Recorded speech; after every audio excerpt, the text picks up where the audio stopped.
sorry, I have to go. I can't be here. I have to go. I can't be here. And I couldn't even bring myself to do this thing that, you know, in theory, you know, what do people say? Go do the things that are good for you. Go do the things that will make you feel good. Go work out. Go, you know, hang out with friends. But most of us all have had that moment where we are simultaneously a zombie in the world who it feels kind of deadened and numb to life, numb to the outside world, but internally we're anything but numb. Internally we are breaking. It feels as though we are breaking to pieces, and we have no idea how to handle the amount of pain that we're in. That's, you know, what genuine heartbreak feels like. And one of the things that was a fascinating experience for me, and you tell me in the comments if you've experienced something like this, one of the fascinating things to me was that being in that feeling, firstly, I didn't do what I had done in the past in breakups. In the past in breakups, I had tried to just distract myself. I tried to go meet other people, go on dates, hook up, do something that would just I was running from that pain and doing anything I could to numb myself from it or to it. And this time I didn't do that. It was, I don't know if you've ever experienced this before, but I felt so ill with the heartbreak that the idea of even being with another person made me feel ill. Have you had that, where it's like you're too heartbroken to even rebound? You feel so sick with it that you can't even imagine the idea of being with another person. And it was through this almost complete incapacitation. It was through this complete devastation, through this complete inability to do anything but be in that pain, that I started to be with myself in a different way. I have spent a lot of my life, and I've worked on this. One of the reasons I talk so much in my work about core confidence, the relationship we build with ourselves, is because I have had in my life many struggles with the relationship with myself. For some people, I know there are those people in the world that seem to just naturally have a wonderful relationship with themselves. I wasn't one of them. And it took me a long time to figure out what it meant to be kinder to myself. It's taken me a long time to get to a point of realizing what it meant to be compassionate to myself, to have a good relationship with myself. And there was this interesting thing that happened to me during the worst heartbreak of my life, which was that I was so battered and so sad, so deeply sad, so inconsolable, that I actually began to feel a sympathy for myself. It was a sympathy that I don't think I had allowed myself other times in my life. You know, usually in my life, when something bad happened, usually when I failed at something, normally when I got hurt, I would go to a place of self-blame. I would go to a place of self-loathing. But I was in such a terrible place, and I felt so wounded that maybe for one of the first times in my life, I actually felt genuine sympathy for myself. Does anyone relate to that in the comments right now? I'm just curious. Sylvia, it sounds like maybe you relate.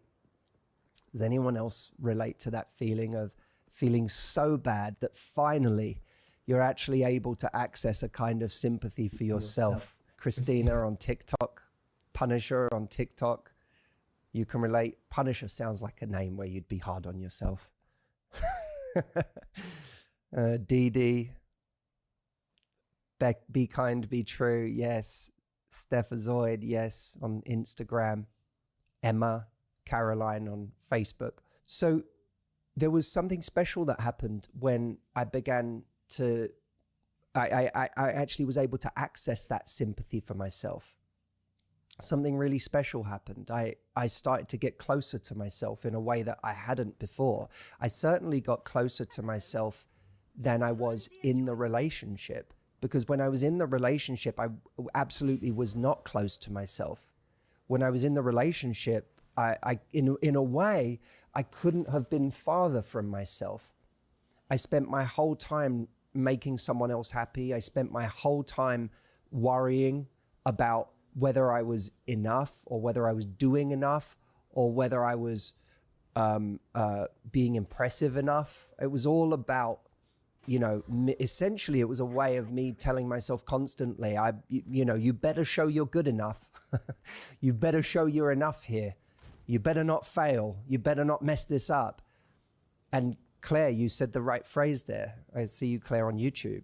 You abandoned yourself. And that's exactly what I did. I abandoned myself.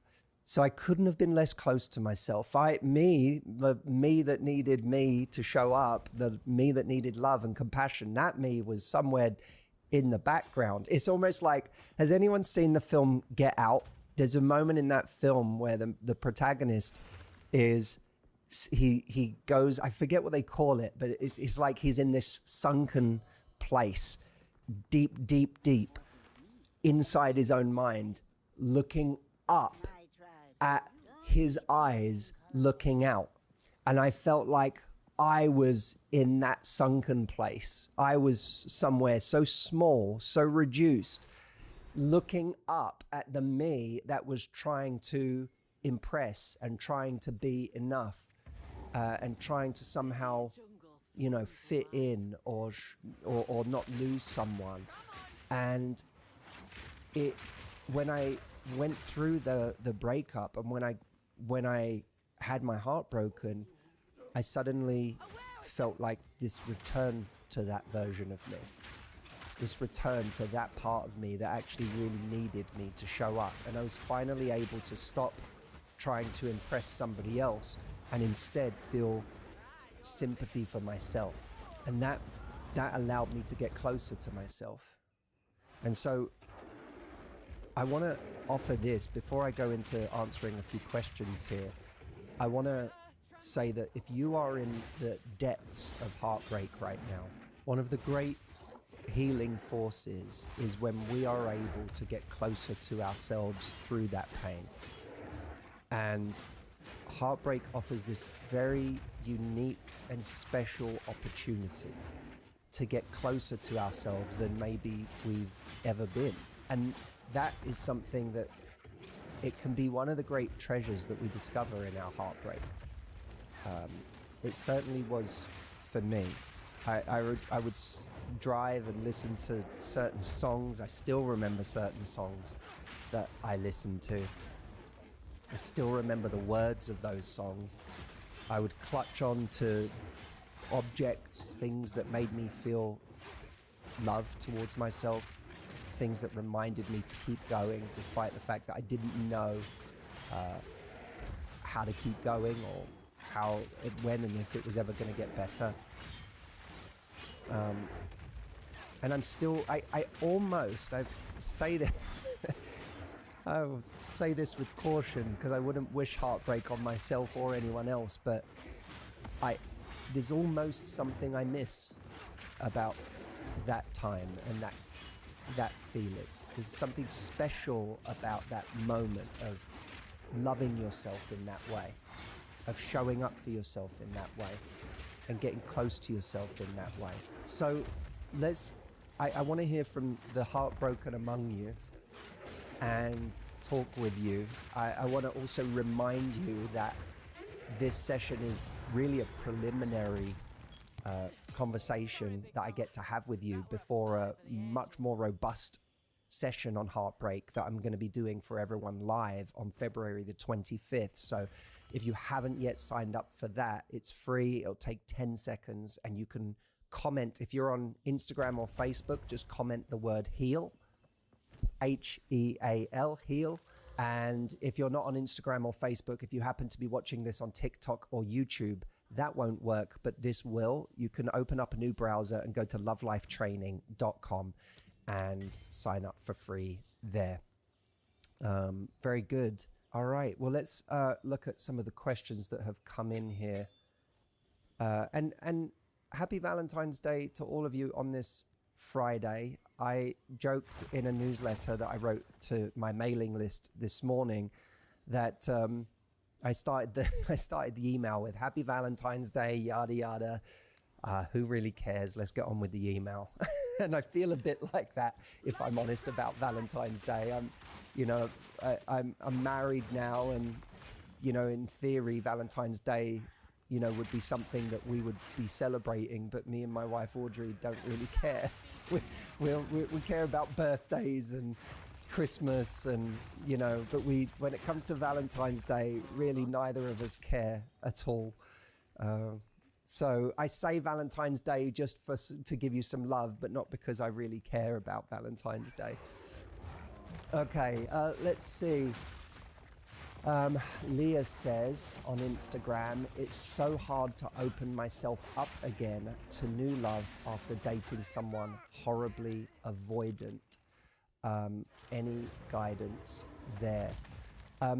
So dating someone avoidant it could be like touching a hot stove, because the burning came from someone who, every time you tried to get close or build the kind of intimacy that you need, you felt rejected by this person. You felt that this person didn't need you in the way that you needed them, or needed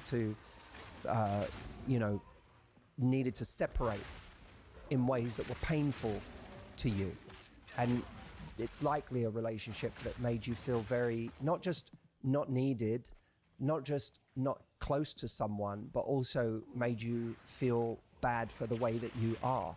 It invalidated the way that you are and made you feel like the strange one, made you feel like the weird one for being how you are. My wife Audrey, I'm sure she won't mind me saying this, but she's said about our relationship that in the past, she had been told that she was too sensitive, and that she never felt that in our relationship. She didn't, when we got together, she felt like a sense of home, like, oh, I can be who I actually am in this relationship. I can be someone who wants closeness. I can be someone who is sensitive and emotional. It felt right to her. And so, but it's easy when we've touched the hot stove enough of people who have invalidated us and made us feel like we're strange for being the way that we are. It's easy to feel like now dating itself is the hot stove. Relationships themselves are the hot stove. What we have to remind ourselves is the hot stove is the kinds of people that aren't right for us, not love in general, not people in general. So what we need to get better at is sensing the heat on that stove when we notice it, when someone does invalidate us early in dating, or when we do express our needs more openly and honestly than perhaps we have done in the past, and someone doesn't respond in the right way, or someone shows us that they can't provide what we need, or that they truly don't understand what we need. We sense the heat and we say, oh, okay, this is the hot stove again. This isn't for me. Or I'm going to have a conversation to see if I can bring the temperature down and see if this could be for me. But what I'm not going to do is ignore the hot stove in the future. It's not dating and love that has been a problem for you. It's giving too much time and energy for too long to people who have hurt you or invalidated you or not been able to provide what you need. Remember, you now have the resources and the tools to be able to say no to the wrong thing and say yes to the right thing. Let's see. I want to find some heartbreak questions here. Angelique, okay, great. P.S. Angelique says, talk about how hard no contact is. especially when it seems so easy for the other person. Well, this is a key thing that we do in a heartbreak, is we try to imagine what the other person might be feeling. And we hope, some part of us hopes that they are hurting as much as we are, that they are finding it as hard as we are. We hope that they're going to realize what a mistake they are making and that they're going to come running back. And I think many of us have had that situation where we, you know, our friends, in an effort to be kind to us, to support us, to rally around us, told us that, you know, they'll be back. Don't worry about that. Oh, they're going to realize how stupid they've been and they're going to be back. And our ego fed on that. You know, we fed on this idea that, yes, they will be back, won't they? They are going to realize what a huge mistake they've made, only to find that they never did come back. Has anyone had that experience? You were waiting and waiting. Your ego was waiting and surviving on this idea that this person would come back to you, and that they're, you know, the karma would come around, and they just never did. Or certainly they never did in the way that you had hoped. Who here has had that experience, which is a particular kind of ego death when that happens? Nick, I see you on Instagram. You've been through that. Angie Cruz on TikTok. You can relate to that. So Sushri, yeah. And really the kind of the hope that during the no contact period someone is going to come back and text you is not just a hope from our heart that really wants this to happen again. It's also a hope from our ego that wants to, you know, feel like it can survive this. Because the way that ego survives is by someone coming back and telling you they've made an awful mistake and begging for forgiveness. That's the way our ego survives. The way our ego survives is that this person didn't, it turns out they weren't rejecting us after all. They were just, you know, they were just making a silly decision. Our ego getting involved in that way, in a sense, that thing I said at the beginning of this live, where I said that during my worst breakup, it was a chance to get close to myself, and it was a chance, I developed a genuine affection for myself. The ego gets in the way of that, you know, because ego says, I want to come out on top, instead of, I want to support myself. I want to show up for myself. I want to be there for myself. I want to use this opportunity to get closer to myself. Ego says I want to win, or I want to have not been rejected. I want to feel enough. So I just say that, Angelique, I think that was your name, Angelique, because there's a part of you that is secretly probably hoping this person is going to reach out during the no contact period. And I want you to start to quieten that part of yourself and tell yourself, that is ego. It's not going to bring me closer to myself or help me become everything I can be, to sit here and wait for this person to come back to me. And you frankly don't know what's going on in the other person's mind. You have no idea. You have no idea whether that person is struggling to make themselves happy right now. You don't know if they're missing you. You don't know if they are distracting themselves with work, or trying to move on too quickly, or anything else. You don't know what's happening with that person, and frankly, you don't know. It might seem easy for them today. You don't know how hard it's going to be for them a year from now, or 5 years from now, or 10 years from now, when they realize that they've never really known how to make themselves happy, or that they've been confused for much of their life. I mean, how many people are there in the world that just go through life steamrolling people and breaking their hearts, only to find that in middle age they have a crisis because they can't seem to find what they're looking for, and they don't know how to make themselves happy? This is extremely common. So what you're looking at is a very zoomed in portion of a story that has not actually been fully written yet.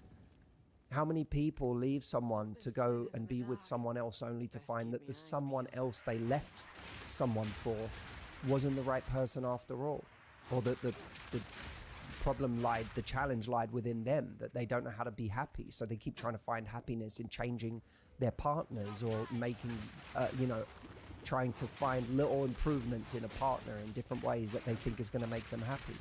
People, you don't know the vast complexity of another person's mind. So please, Angelique, don't sit there and assume what is going on with this other person now, and don't even assume that what's going on with them now is a reflection of what will be going on for them in the future. You just don't know. The hard part about no contact for you is that you're trying to find solace, and you're trying to make yourself feel better emotionally outside of the context in which you have been trying to make yourself feel better emotionally for a long time. In other words, if you were in a relationship for a long time, you found your emotional support within that relationship. And even if you weren't very successful because that person didn't provide a lot of emotional support or constantly was the source of your anxiety, that was where you attempted to find your emotional support. That was where you attempted to feel better, which is why, in a relationship, what happens? If we have someone that makes us feel anxious, we crave their attention, we crave their love, we crave a feeling of safety that they can give us by finally showing us love or support or telling us how much they care about us or making us feel safe. We don't get it often enough in those kinds of relationships, but it's still where we seek it. And so when you're in that habit of seeking love, seeking safety, seeking support in the relationship, and all of a sudden the relationship is no longer there, you're in the no contact period. Initially, that reflex doesn't know where to go. That muscle memory of anytime I need love or support, or anytime I need to feel good enough, anytime I need to feel like I'm gonna survive this life and not gonna die, I've gone to that person, and now that's the very person I'm not supposed to text anymore. I'm not supposed to call anymore. Your mind doesn't know where to go with that. Your nervous system doesn't know where to go with that. And so there is this kind of existential breaking apart of the norms, going, what do I do? Where do I go? It's like suffocating. I can't get the air that I need, and we don't know how to get it in other ways. Not yet, anyway. So these are the struggles, and these, by the way, these are the things I'm going to be talking about in detail on the 25th of February. We're going to go into this more and really break it down. I'm going to give you a roadmap for working on all of this and for working through all of this, and even a roadmap for getting closure. I'm excited about this. We've been working so very hard on this over the last couple of weeks, and we're going to continue to work really hard on it for the next week.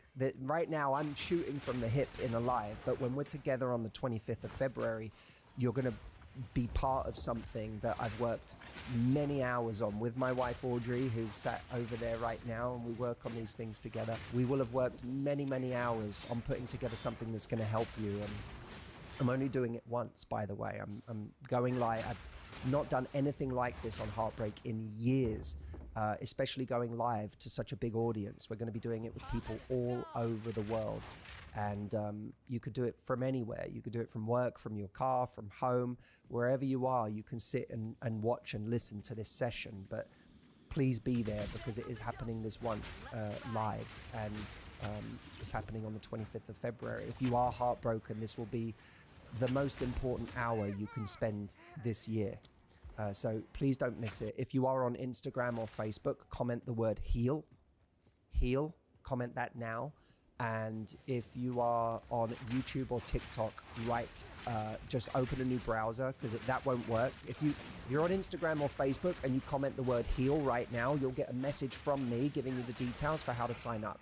Take 10 seconds, it's free, anyone can come. But if you're on YouTube or TikTok, that won't work. You have to go to lovelifetraining.com. The link is right up there. If you look, if we could just pop that link on the screen, David, that would be great. How's it going, man? Lovelifetraining.com. If you just open a browser and type in that link, it'll take you 10 seconds to sign up. I see a bunch of you doing this right now. Tiger Feet, I see you writing heal on Instagram. Casey Keeper with Selma. Aisha, this is great. I'm horrible. Anna, I'll send you the link, all of you. This is great. Okay. I'm really glad that we're having this time together today. Who feels like there was something very serendipitous about you being here during this session right now, given how you're feeling? Who here I feels am that it's absolutely almost terrible. too perfect that you're going through what you're going through right now, and we're here together on this session? Angie Cruz, Sarah, Rose, Amy on YouTube. Yeah. Miss Mixed, sending you love. So let's answer another question, and then I will I'll just make sure, please, because I'm going to send you emails about the session on the 25th, but please put it in your diary New season, now so that new you league. don't forget this, so that you take the Will you time check off. it And out? by the way, my advice I'm to you for playing a that new session class. is really take the time. If you can Huntress. mark it out now, don't book any meetings. Try and get your house to yourself, or a room to yourself, a quiet space to yourself, where you can fully engage and participate in that session, as opposed to being distracted. Think of how much productivity It was a huge patch. you lose. If you're trying to be productive, think of how much productivity you lose by being heartbroken, by not feeling better. You know, if you're trying to manage other people at the same time, imagine if you could just take an hour for yourself, how much more present you'll be for those people by spending this time on yourself. Because when we're heartbroken, we're not present with our kids or our loved ones, our siblings, our friends, our colleagues. So give yourself an hour of true presence so that you can show up differently in your relationships. This is the best hour you can give yourself, but only if you're truly present for it. So be present for it. Let's do one more question. Audrey, any questions in particular you like the look of? Let's see. Or Vanessa, do we have one on heartbreak here that we can help with? Let's see. Megan says, should we date as a distraction from our heartbreak? You think we've already answered that one? No, maybe. Well, let me answer it quickly. But Megan says, should we date as a distraction? It will help you get over them, that saying.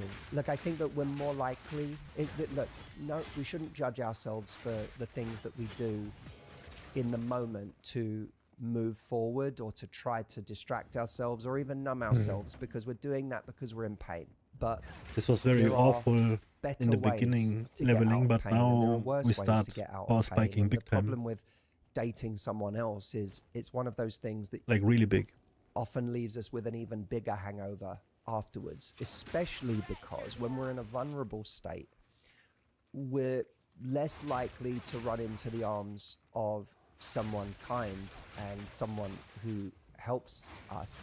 We're more likely to run into the arms of someone who is unhealthy, or someone who treats us in very flippant ways, or some people who discard us very easily, or just unhealthy dynamics. You know, you can find someone who is kind, but you get into a very codependent dynamic because you're not going there just... We say, it's just a bit of fun, but very quickly that fun morphs into a kind of dependence. I'm now looking to this person for my validation. I'm now looking to this person to make me feel better. I might race through the initial stages of dating to get, to get intimacy, and all of a sudden I find myself in a relationship that isn't right for me, or that I don't really want, and I'm breaking someone else's heart by having to leave it, or they're breaking mine when they leave it. We're liable to make a lot of bad decisions from that place, and it does become another emotional distraction, because what we're doing is we're asking for comfort and intimacy in the arms of another person romantically, and we're not learning to find it in other ways. And by learning to find it in other ways, what we're teaching ourselves is we're really we're teaching ourselves how to be strong. Either we take this or this. In the tools that we have and the resources that we have outside of romantic relationships. What that does is it gives us the ability to say no next time around. When you're out there in dating, the worst thing you can have is an inability to say no to the wrong people. And we are unable to say no to the wrong people when we get attracted to the wrong things, when we're feeling when we have a scarcity mindset, when we're worried we won't be okay on our own, when we're looking for comfort, then we say yes to the wrong things.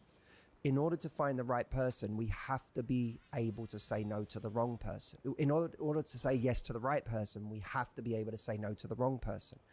But we can only say no to the wrong person if we've developed a kind of muscle and an internal strength that allows us to say no and know that we'll still be okay. That's the kind of strength that you build during a heartbreak. It's the strength that becomes available to you if you don't take the easy path in a heartbreak. So we're in a sense, by distracting ourselves, we are delaying the building of a muscle that will actually be extremely necessary if we are to find the right person. So this is from Seizuzi on Instagram. How can you go back to the person you were before that relationship? Oh, what a beautiful question. It has been months, but still seems I am in an endless circle, wishing it never ended, I think even we though take these. I knew it wasn't right. Tell me if you've had an experience like this before. This is a very common experience. You start dating someone, and maybe dating that person, that particular person, scratches some kind of an itch. Movement speed. Maybe that person is particularly handsome or beautiful, and that kind of, not only does that trigger attraction, it also triggers our own insecurity at not being attractive enough. And when that triggers our insecurity, we want to prove that we can get this person in order to quiet that insecurity. So now we make it our mission to get this person, regardless of how they treat us. We just think, I just want to know that I can get a person like this. Wait, can I get this? Sometimes it's because of their status or their popularity. Yo, Daniel, bro, are you here? Bro. Check this.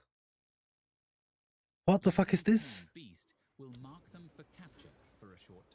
Look at this, it's Pokemon. During this period, they will be absorbed into the gem and be available as a summoned companion. The summon will retain the mods it had when you fought it. After equipping the gem, beasts will be marked with this indicator. Using Tame Beast will mark what? For a short time. For a short time. During this period, they will be absorbed into the gem and oh wait, but okay. So how long do they remain? The mods it had when you fought it. After equipping the gem, beasts will be marked with this. Bro, what is this? What the fuck? Should we take it? For sure, man. What the fuck, Pokemon? Okay. Okay.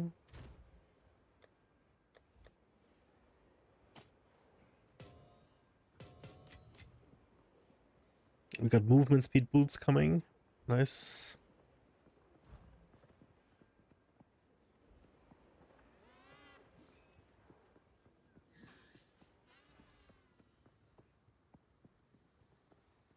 Yo, let's get some Pokemon here.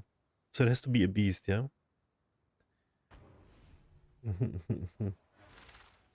That we feel that way. Sometimes it's because we perceive them as particularly successful or magnetic. Sometimes it's just chemistry that makes us ignore all of the bad stuff and keeps us in something for too long. But there's something that kind of had this pull that pulled us into the relationship. And what began perhaps as this attraction and this feeling of wanting to prove we could get someone starts to, with each day of investment, with each way that we show up for the relationship and become more invested in it, it starts to turn into a feeling of love. We start to feel like, oh, I love this person. Of course, when we invest in someone enough, we do love that person in a way. We are acting as a loving person towards that person, and we do so much for them that we actually start to believe our actions. We start to say, well, I must be in love. Otherwise, why would I be doing all of this? Why would I be going through all of this? That, this is an amazing thing that I'm trying to hold on to. I love this person. This is, by the way, what happens to a lot of people when they start by just having a bit of fun. But So we could get a gorilla. because of some good qualities that person has, and because of some kind of magnetic attraction, what started as a bit of fun turned into a situation where we Jungle grave. fully loved this person and couldn't get them off our mind, and they became a bit of an obsession to us. And of course, we all know those stories. We lose ourselves trying to please someone. We forget kind of what's important to us. We lose connection with the people, the places, the things, the activities that are important to us. Everything just becomes about being there for that person and trying to keep the relationship alive. And as we separate ourselves from all of the things that are important to us, it sort of starts to feel existential, that we must keep this relationship alive because this relationship is the headline of what we have in our life. You know, the more we disconnect ourselves from all those things that we had and were and loved before the relationship, the more we start to think this relationship is all I have. And if I don't have this, then what do I have? So when, say, Zuzi, you say, how do I go back to the person that I was before that relationship? I want to remind you of a couple of things. Firstly, that this relationship was a reflection of certain parts of you, or certain needs, or certain desires that were there before this person ever arrived on the scene. So if someone particularly attractive comes along and all of a sudden it triggers you because you go, oh my God, they're amazing. Oh my God, I'm not good enough. Oh my God, can I get them? That speaks to an insecurity that was there prior to this. That in a sense, that could have been another attractive person and not the person that you fell for. So that part of you that existed before this person, and that part of you still wants to be seen, and that part of you still needs your compassion, and that part of you still needs you to show up and show them that they're good enough. In fact, post breakup is a chance to go back to that part of you and say, you know, what happened there? What happened to us? Well, someone came along and they were able to distract us with, you know, how gorgeous they were, or how successful they were, or how charming they were, or how charismatic they were, and they kind of triggered that part of us that didn't feel good enough and didn't feel attractive enough, and so we just started trying to please that person. But you know, I'm that part of you, that part of us that didn't feel good enough. I'm now going to tend to that part of you now, instead of looking for another person to make us feel good enough. I'm now finally going to tend to this part of you. I'm going to show up for this part of you. You know, I'm not going to allow that to happen to you again. And the way I'm going to do that is by getting closer to you. So part of going back to the person you were before that relationship is to go back and look at what happened to a part of you that made this relationship a possibility in the first place. It's also, part of this is to go back to what were the things that I was doing prior to that relationship that felt like me.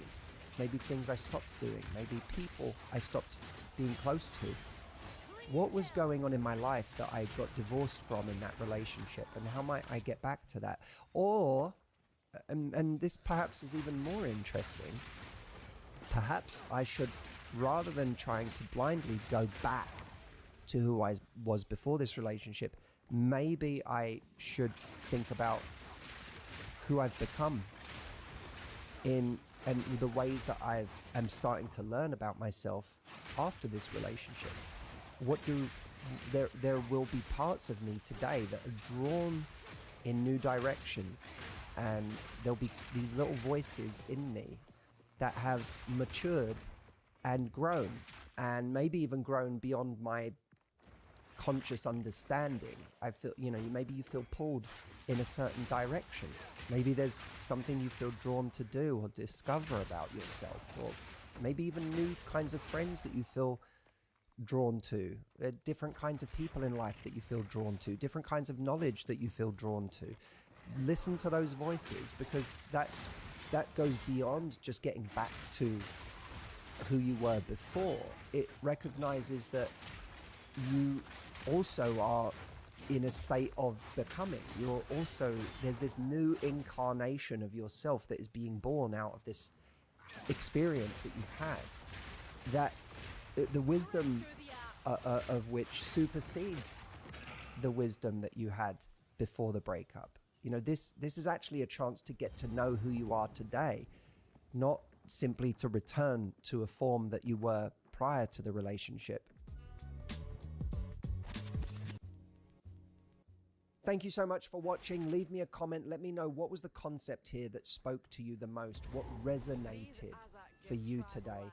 And don't forget, go watch the replay of the masterclass I just did on Heartbreak That Disappears this Friday at midnight Pacific time. You can watch it at lovelifereplay.com. I'll see you over there. Thank you so much for being here, and I cannot wait to see what you think of this masterclass.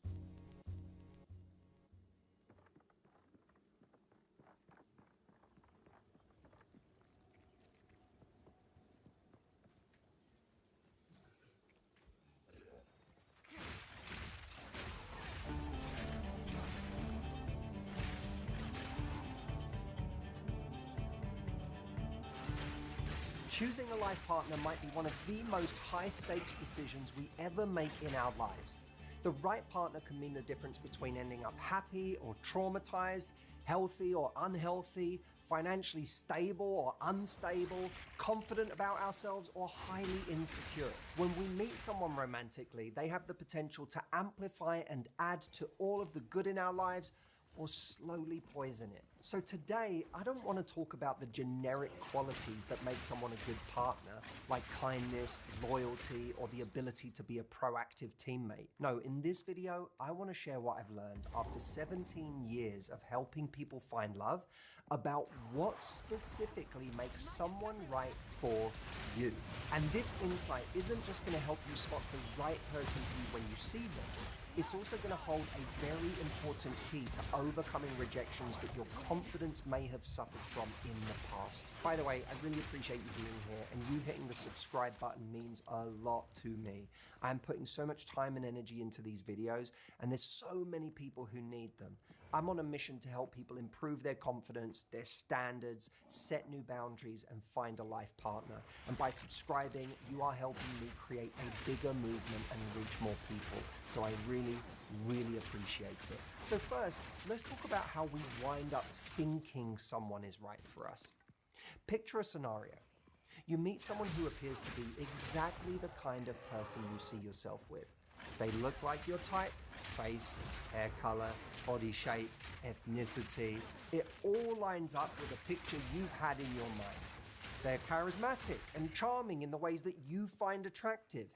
They carry themselves how you hoped they would, have the kind of sense of humor that you love, and plenty of what I call in my programs unique pairings. They're goofy and sexy, ambitious and able to have a good time and be playful, confident and humble. Whatever the exact cocktail of this person's personality, it's pretty close to the exact blend of things that you look for in a person. The phrase "right on paper" is something we use for someone that we see on an app or who superficially has a certain job, age, and profile. But there's also such a thing as "right in my heart," which is when, based on the moments we've had with someone, our heart is fully convinced that they are right for us.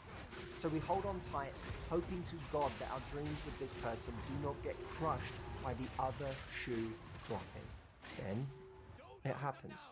They turn around and they tell you that they've decided they do not want to continue dating you or being in a relationship with you.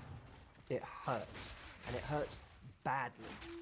Not the kind of hurt that we feel when we seriously get betrayed by someone who we find out has been cheating on us the whole time, or has love-bombed us into falling for them only to disappear without a trace. These things create unresolved emotional wounds for sure, but the kind of hurt that we feel when someone we deemed right for us rejects us is in some ways deeper. especially when we've decided that they are precisely the kind of person that we would want to be with. But in reality, none of the things that I have mentioned already make someone right for you.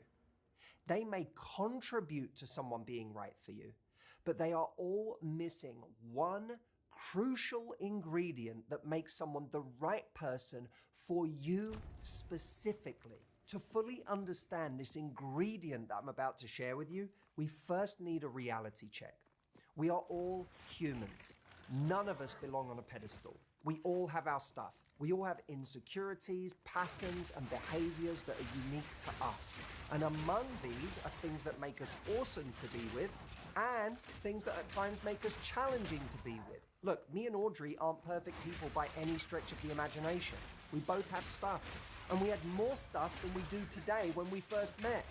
And that stuff can and has made us too much for other people in the past who chose not to be with us as a result. Both of us have had our own heartbreaks where it felt like we had been seen, studied, and then plainly rejected for what we had to offer, for who we were.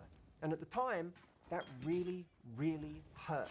But in reality, that's not something that should be held against those people.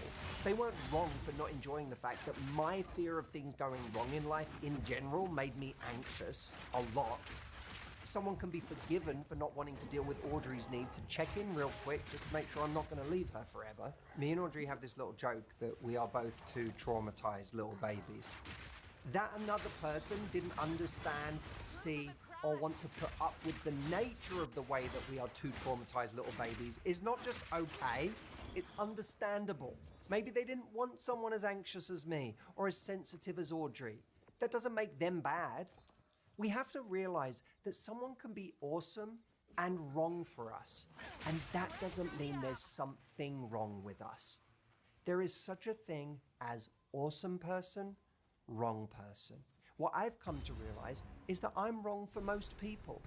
Even people who look at me and think that I'm the kind of guy they want. They're probably wrong. But Audrey doesn't judge my anxious mood swings. In fact, she has compassion for them. I happen to like Audrey's sensitivity. It's what makes her such an extraordinary empath. Are my mood swings hard for Audrey at times? Yes.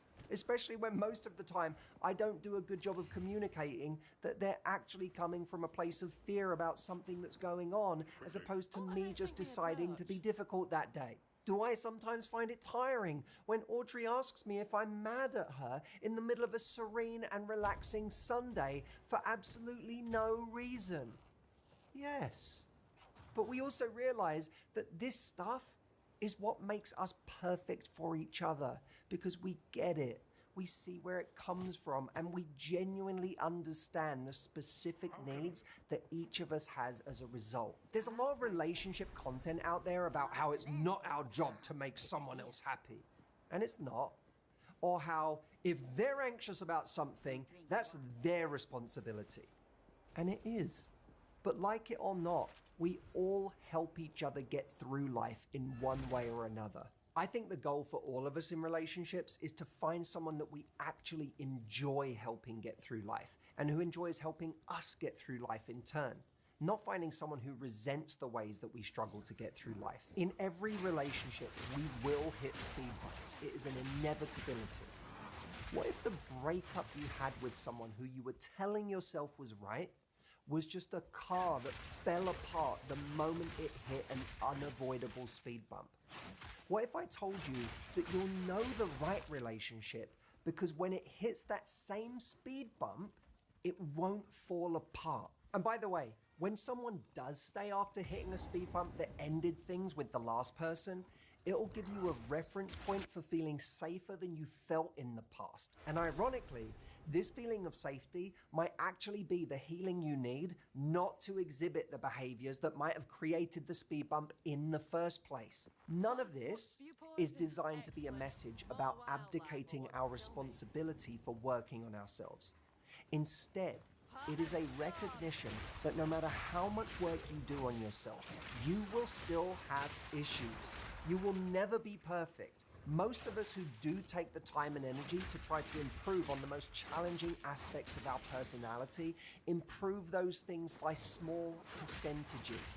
Self-development does not give us a personality transplant. It's always worth working on the parts of ourselves that are sabotaging us, don't get me wrong, but with a self-compassion that recognizes that we are never going to round out all of our edges. But of course, accountability matters. I recently watched the movie A Real Pain, the one that Kieran Culkin just won an Oscar for. This movie depicts two very imperfect characters, but with a major and defining difference between them. David, played by Jesse Eisenberg, takes responsibility for the ways he struggles. And Benji, played by Kieran Culkin, takes no responsibility and makes his struggles everyone else's problem. There's this speech in the movie where David talks about his struggles, and he says, I take a pill for my fucking OCD, you know, and I jog and I meditate and I go to work in the morning and I come home at the end of the day and I move forward, you know? And in all of that, what you can feel is that he's a guy who's really trying. He is taking responsibility for the struggles he faces. But ultimately, it's clear that he still struggles. It's also clear that he has a wife at home who has chosen him in spite of these struggles. The particular ways he struggles would in no doubt make him wrong for a lot of people. But those struggles wouldn't make him not good enough. Just someone who hadn't met the person who understands his needs yet. And by the way, if you want to be a David and not a Benji this year and confront your own struggles that could be sabotaging you, there is a process that you can do with me, which I've personally put together using my 17 years of experience in this subject. A lot of you watch these videos and you really enjoy and benefit from my content, but you're missing the very best of what I do, my 2-day retreat. This retreat is designed for you if you struggle with a critical inner voice, self-sabotaging patterns, controlling your emotions on a daily basis, or if your relationship with yourself is, well, complicated. I have suffered from all of the above in my life, and it became my life's mission to create a set of tools that help me manage my emotions and my mental health and build a way more healthy and loving relationship with myself so that in turn I could attract the kind of love and relationship that I wanted. And I am not perfect, but I can honestly say I have never been happier than I am today. This work has made it possible for me to find the love of my life, and my life has never felt more under control. The retreat is happening on October the 18th and 19th, and until March the 28th, we have significantly discounted early bird tickets. After that, the prices go up. So now is your chance to grab them at the best price that they'll be all year. The link to get them is mhretreat.com. I can't wait to see you there, where I'll be giving you a toolkit that I guarantee you will be using for the rest of your life. We need to find someone who is the kind of person who gets our stuff, or doesn't think that our stuff is reason to break up with us, and even perhaps through their special way of loving us, calms down our stuff in a way no one has before. It's funny how we think that we get to decide who is right for us based on enough of our checklist having been ticked by a particular attractive individual. And of course, when this happens, when we think we found that person, it immediately puts us in a place of thinking that they are perfect, which leads to all sorts of troublesome behavior and emotions on our part. In truth, the person who is perfect for us is far from perfect. They are the person who sees the whole package that is us and chooses it, both accepting our flaws while also seeing just how special we are. And when we meet someone like this, we'll feel more secure about ourselves when we leave their side, not less. And this is because they won't have spent all their time impressing us with their shining qualities. They will have also taken time to have seen ours. We will feel seen and accepted by them. And we have no idea what kind of person this will end up being or what they will look like, which is what makes a farce of our preconceived idea of who our type is and who we will spend our lives with. In reality, it's not just that love happens when we least suspect it. It's often that love shows up in a form we least expect it. We just don't know who that person is going to be. They might be totally unexpected and they might not be your type, but you have to pay attention to when you find it, because when you do, it will really work. Part of accepting this reality and making peace with the people we have strong feelings for but wind up parting ways with is understanding that relationships are not built on feelings alone. They are built on compatibility. And finding someone whose complicated parts fit with our complicated parts, that is the essence of compatibility. Our job is to recognize this feeling when we feel it. It's a feeling of coming home. And it is a homecoming that is born out of meeting one of our most fundamental needs. The need to be seen, accepted, and loved just as we are. Mr. Rogers once said, when we love a person, we accept him or her exactly as is. The lovely with the unlovely, the strong with the fearful, true mixed in with the facade. And of course, the only way we can do it is by accepting ourselves that way. This isn't just the kind of love you deserve, it's the kind of love you need to be happy. And while finding that kind of love is never promised, it is absolutely possible for everyone. 20 years of experience has shown me that. You just have to do the right things. And that starts, as Mr. Rogers said, by giving ourselves this kind of love that we one day hope to receive from another person. And if you don't know how to give yourself this kind of love, come join me in October and I will show you in those 2 days on the retreat.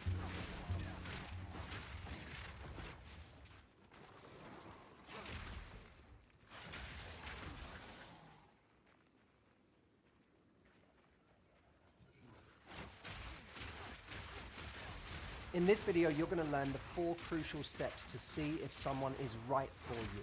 This is one of the hardest decisions we will ever make in our life, who we spend it with. Today's dating culture makes it feel insanely difficult to find anyone who's even serious, let alone someone that we have the right level of chemistry and compatibility with that we think it can actually last. And what about when we meet a nice person who we think is great on paper, but we have no chemistry with them? Can chemistry actually grow? And are we having high standards for the wrong things? What are the qualities you should look for in a partner? These are all things that I discuss in today's video with Kristen Cavallari on the Let's Be Honest podcast.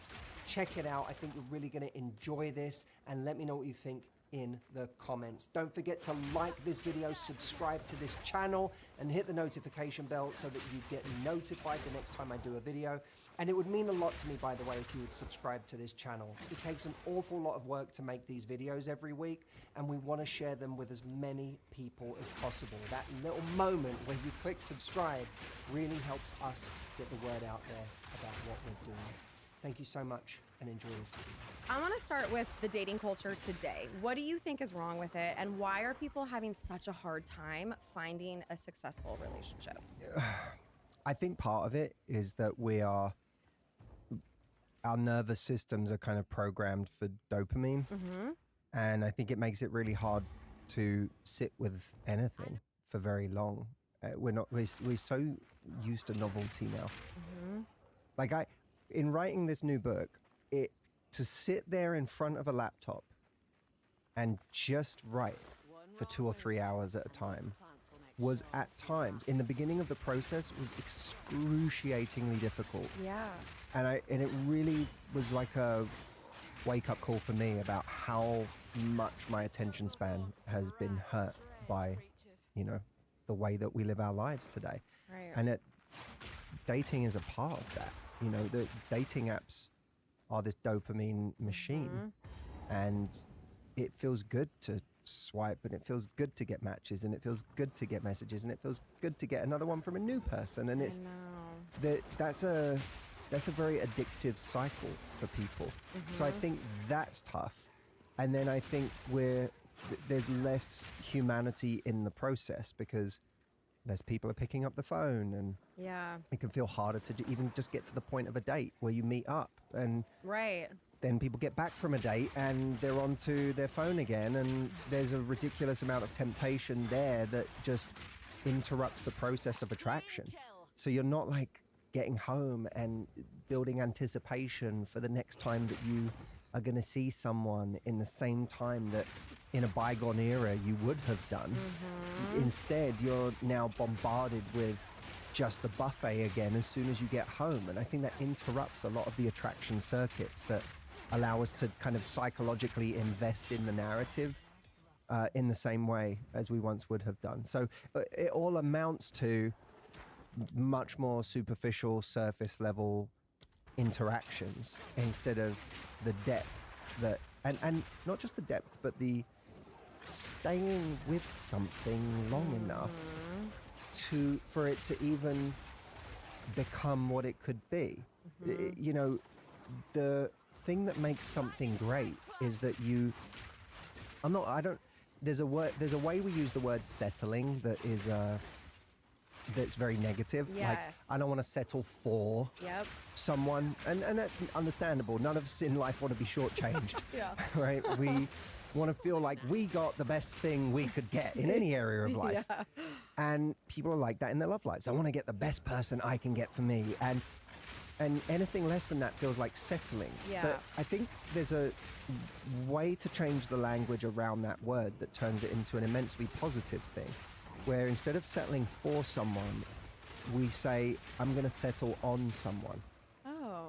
And settling on is very powerful. Yeah. Because it implies agency and choice and imbuing something with all of the meaning of a decision, and say it's like saying, where am I going to live? Well, when you settle on somewhere, and then, you know, once you've really settled and you get your house or your apartment or whatever, and you say, I'm going to be here for a while, you start making that place into your dream place, and then you start doing all of the little things that turn it into this space that sparks joy every time you walk through the door. It didn't start that way. It gets better over time the more you invest in it. And relationships are the same way, but to your point about dating culture these days, I think that never have we been less inclined to just settle on a person and then make that as good as it can possibly be. Right. Instead, we're trying to optimize at the front end, and by continuously optimizing and never choosing, we never actually make anything. We never even see how good anything could be, because we never spend long enough with anyone to see how good it could be. Exactly. So how do we decide who we choose? So tell me, well, okay, let's talk about chemistry versus compatibility, because, and I know you think that you need both, right, for a lasting, successful relationship, and I agree with you. So first, I want you to explain the difference between the two, and then I want to get into them. Well, chemistry, I think, is it's a feeling. You know, you can have physical chemistry, you can have the kind of chemistry that is just, we really enjoy each other's company and the conversation flows. And isn't it all encompassing though? We need all of those, don't we? I think you can have chemistry with a friend, right? You can have chemistry. I can meet a guy and be like, me and this dude have amazing chemistry. Okay, like that's fair, I want to hang out with this guy all day. Right. Like there's a kind of chemistry to that, but there's also the very animalistic physical chemistry we can feel with someone, and we can have both. You know, I think chemistry can imply that very animalistic attraction. It can also imply a connection that you feel to someone. Okay. But neither are the same as compatibility. Because Right. compatibility is, do we work together? Does it actually work? And compatibility is about a number of things. It's, are our personalities compatible? We may have an amazing time.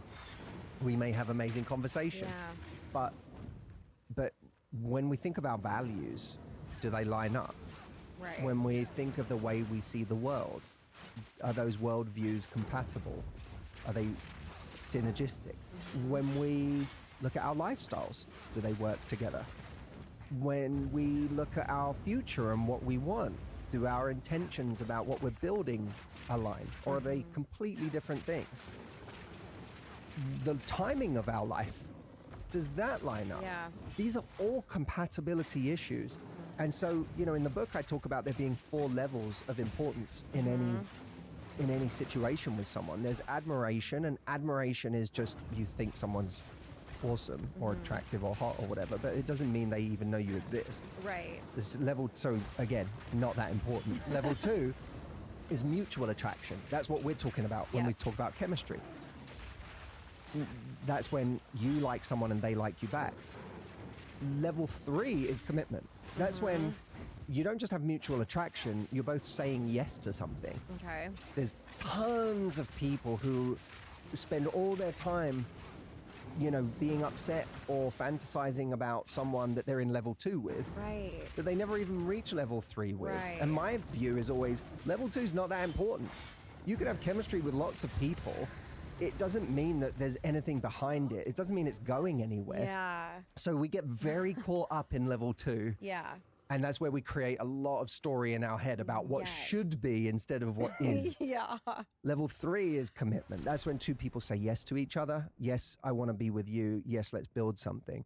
And level 4, because level 3, even that isn't enough. Okay. Love is not all you need. It is not. I can't wait to have that conversation with you too. You need more than that. You need compatibility. And, two people can say yes to each other for a relationship, but if they're incompatible, for example, even in their morality. If one person thinks it's okay to lie and the other one is all about telling the truth and honesty, then you're going to have a compatibility issue. If one person wants to spend their life traveling the world and one person's a homebody, you're going to have a compatibility issue. Right. So the compatibility is the final level, because if you have all 4 of those things, you can have a long-term relationship. Okay. If you're missing compatibility, you could have a relationship, but it can be hell on earth. Yeah, those are usually the toxic ones, right? Or the ones, or they're not toxic. They're yes, and they could just be relationships where two people make each other unhappy. It's not that either of them is a bad person, but they don't work together. Yeah. As you're watching this video, are you asking yourself one of these 2 questions? 1, how do I stop attracting people who are emotionally unavailable, who aren't ready for a relationship, but with whom I have a lot of chemistry? And 2, how can I attract someone who I have chemistry with, who is also ready for the same things I am? If one of those questions is something you'd like to ask me right now, go to askmh.com and you can ask Matthew AI and get an answer instantly. Matthew AI is trained on 17 years of my content. You're literally getting my answer to your specific question, and people are using this every day right now as the secret weapon they have in their pocket whenever they need it. You can ask a free question of Matthew AI or 2 right now by going to askmh.com. So go try it. That's hilarious. All right, back to the video. And do you think that chemistry can grow? Because I've always taken the stance that it can't. Like, I've always said, I'll know within the first 5 minutes of meeting someone if this could grow and turn into something. But I've heard a lot of people say, you go on a date with a great guy, for example, he's a nice guy, kind, all the things. Give him another shot, even if you don't feel it. What do you think about that? Chemistry is very complicated. It's very complicated. We often, I think, misdiagnose anxiety as chemistry. Oh. And someone appealing to our nervous system in a way that's familiar, we often think of that as chemistry. And sometimes we need to suspect ourselves in situations where we say we have so much chemistry with a person, because there's something about the way they push our buttons that triggers something in us. There's a certain charm, there's a certain swagger, there's a certain charisma, but it's the kind of thing that we've seen 100 times before that also comes with a hell of a lot of negative side effects. And also there might be something about the dynamic that person creates with us that feels like chemistry, but is something else. Why, if you felt more, let's have a little break. If you started feeling more obsessed with someone when they didn't text you back for 2 days, that's not chemistry. Nothing material changed. They just fell off the radar. Right. So why did they suddenly become why did now we feel like, oh, now I really like them. I think I really like them. Why is it when someone doesn't text us for 5 days and, we have a great date with someone, then they don't text us for 5 days, and then a day later they text us and say, what are you up to? And we go, oh my God, this feels so good. That's not, I don't think of that as chemistry. I think of it as there's a roller coaster of highs and lows that we are used to that feels exciting, and we start using it to convince ourselves how much we like a person. Right. On the other side, there are people that we meet that, I think, or even that we just see online that we judge very, very quickly without really knowing that that's someone we could have chemistry with, or we could have sexual attraction with. Because I think there's sexual attraction is an interesting thing. You can feel sexual attraction with surprising people. Okay, yeah. Right? Yeah, absolutely. You can have it and go, this person's not my type. That's so strange. Why am I? And you wouldn't have picked them out of a dating profile lineup, but there was something about them after, like when you got to know them a little bit in person, and sometimes even when you think of workplace relationships, why is it that they build? Why is it like someone can on week 2 or month 3 suddenly do something that makes you look at them a bit differently? Maybe they finally get comfortable enough to be a little goofy. Right. Or maybe they show up to a company event looking a way that you didn't know they could look. Right. Or, there's just something they did that they didn't do before, and you suddenly start looking at them and you're like, why do I feel this?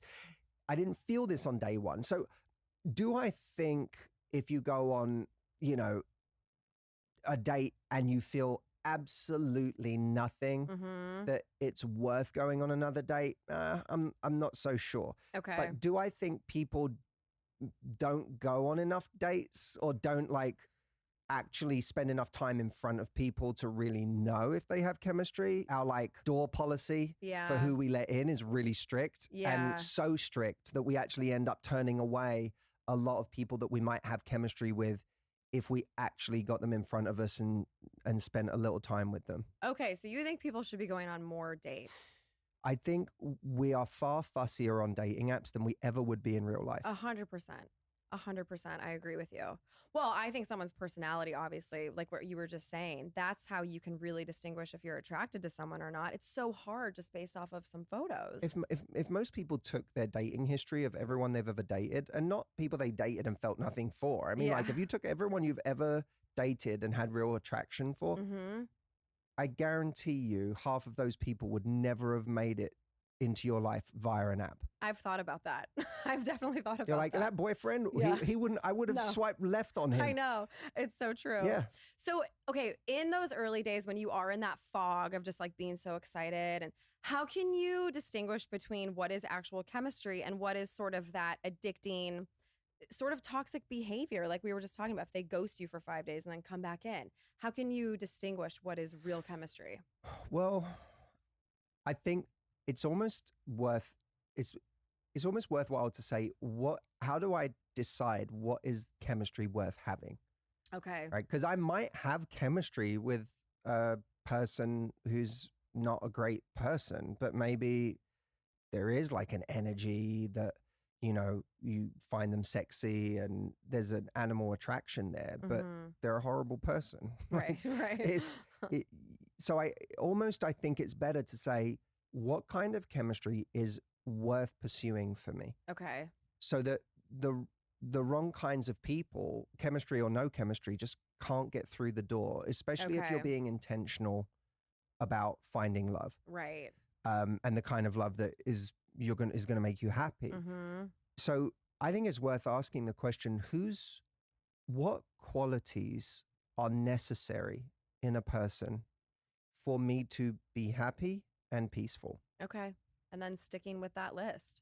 Yeah. Not Being bending really for it. clear Yeah. on that's got to be, no matter what, that's got to be the price of entry for someone in my life, is that no matter what else they have or don't have, they have to have those things. Because what we do instead is we just say, I want to find someone I'm attracted to. And then we start looking for all these, charisma and the way they look and the way they dress and their life and what they represent in life. And all of these things that none of them have a bearing on how great of a partner they'll be. Yeah. And we then get really into this person. And I always say we have really high standards for things that don't matter that much. Yeah. And we have really, really low standards for things that matter the most. Yeah. So, people say, I get people say to me a lot, I have really high standards. That's my problem. And I'm like, but you just asked me about how to get a guy that has been treating you like crap for the last 3 months. Yeah. So how high are your standards? Yeah. What you mean is I have really high standards for how tall they are, Yeah. how sexy they are, how successful they are, how this they are. Like, Yeah. what do you mean you have really high standards? You have really high standards for those things, and you appear to have no standards for how kind this person is. Yeah. Or how considerate they are. Or Right. you seem to have no standards for how much they see you. Yeah. Because this person doesn't get you at all, it seems. But that apparently that doesn't matter. These things really matter. So Yeah. I think we have to start changing the things we have high standards around. Doesn't mean you have to let go of the things that you're looking for in terms of their appeal to you, your attraction to them. But you, at the very least, you better start valuing the other things appropriately. Because Yeah. otherwise, anyone is going to get through the door. Okay, right. And you're gonna be in a situation a year from now where you're coming to me saying, this person, we have amazing conversations and the sex is great and I just love their company and da-da-da. And then you go, what's wrong? And they're like, well, they don't want to be with me.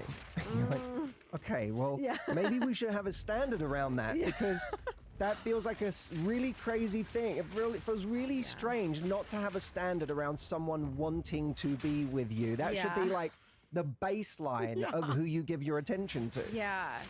Okay, so what conversations should we be having in the beginning to knowing if we're compatible, making sure we're on the same page, and realizing what kind of qualities should we be looking for? What are the most important qualities for a long-lasting relationship? Well, I think it's worth us asking what in my past when it was missing made me miserable. Okay. Like you mentioned that in the book. Yeah, actually, like which I that's a love. really important question. Yeah. What was missing in my past relationship that even though I told myself this person was so important, I really didn't want to lose them, what did they not have or not give you that made your life miserable? Okay. Start with those things. Yeah.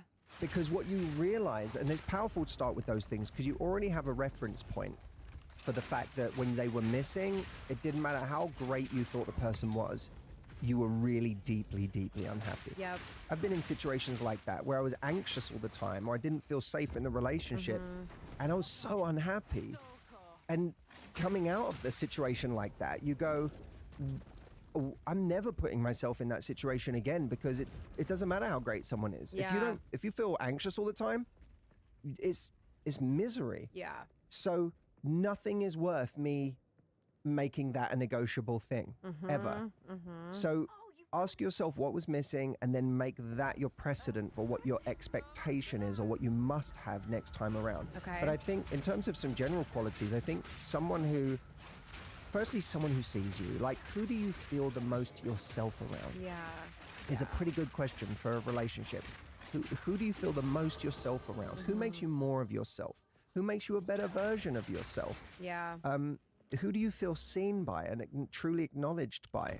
Who makes you feel like you can share more of yourself? That you're not like kind of just showing one angle of yourself and because you feel like that's the good angle. But who do you feel like the relationship gets better the more of you that you share? Okay. Is a good question to ask. And then who do you feel is a great teammate? Yeah. Like I don't think we spend enough time thinking about who's a great teammate. I know for me, one of the things that made me go, oh, I want to marry this person is because I thought she's an amazing, like I want to build something, I'm ready to build something, and I can't imagine a better builder than this person. Like she's an amazing teammate to me. She's an incredible builder.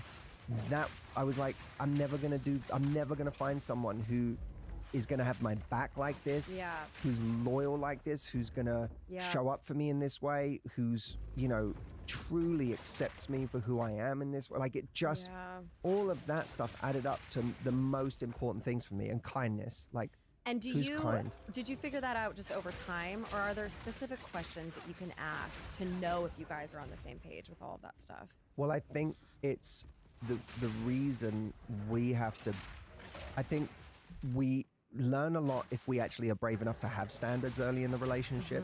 So instead of ignoring, A lot of us are too afraid to speak up about things that we would like more of, Yeah. or things that we don't feel like we're getting enough of, Yeah. because we're worried about scaring someone away. We're worried about being difficult or high maintenance. But sharing the things that you would like Yeah. is a really good, it will reveal quickly what it is you have. And we often just hold back, so stop holding back as much. If you enjoyed this video and it felt relevant to you, check out this one next. I think you'll really enjoy it, and I will see you next time. What's your name? Roy. Hey Roy, how are you? Good, Matthew, thanks. I've had a ex talk about you a lot, so I thought I'd come check you out, but... So, yeah, I was... Well, thank you for being here. Yeah. I enjoy everything you have to say, but I'm a man, so I mean, I'm just trying to figure out what I can take from the male perspective, and also how do I change the way that I'm very, I guess, reserved, and I dwell on my hurt because I mean, we're people, but like I have a problem with my ex moved on fast, and I was trying to. It hurts, man. You know, it's like we were together for like 5-6 years, and when they move on fast, it makes you feel like you're not good enough. And I just want to know how can I change my way of thinking? And that it was just they were waiting on me, and I was waiting on them, and they just decided to go one way. I mean, how do I change my perspective on letting stuff go? Because that's what I need to do. I need to let stuff go, or I'm gonna be unhappy for the rest of my life. Yes. He already knows. Yeah.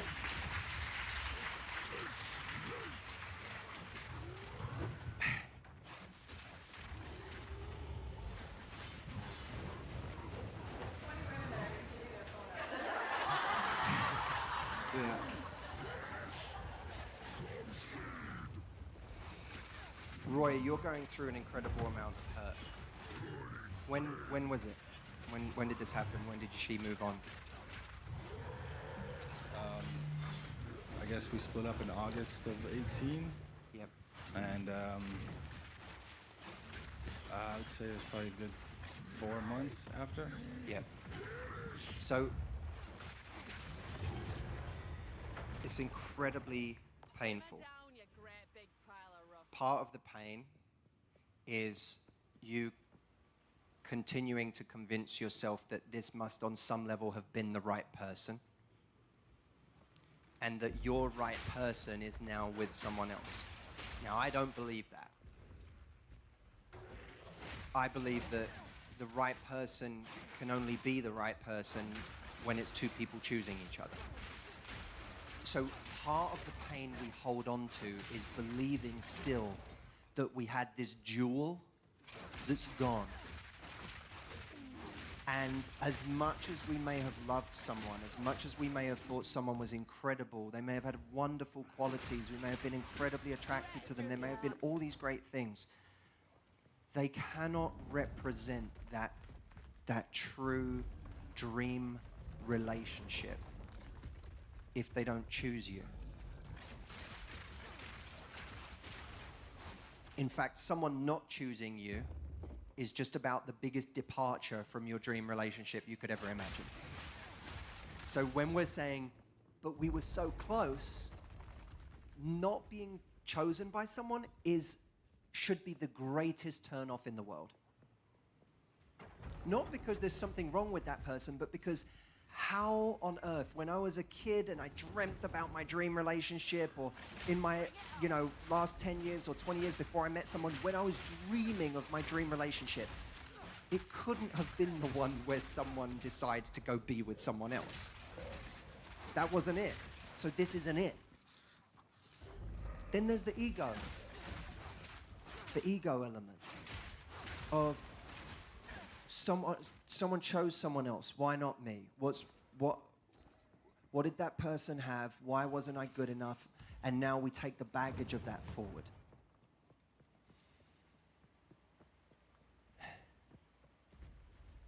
The greatest advice I ever received was kill your ego.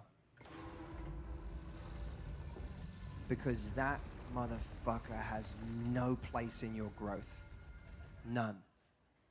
None. I box a lot. And when you go into the ring and you are worried about getting hurt, when you're worried about yourself, that's ego. When you're worried about the size of the other guy and this guy's skills, and that's ego. When you're worried about, I came in here to do a job, what's my job? Then ego goes out the window. And there are certain, we're all gonna die many, many times in our life. We're all gonna die. You just died, right? A piece of you has to die. Right now, you're going through fucking hell. It's been awful. Someone ripped your heart out. That's hell.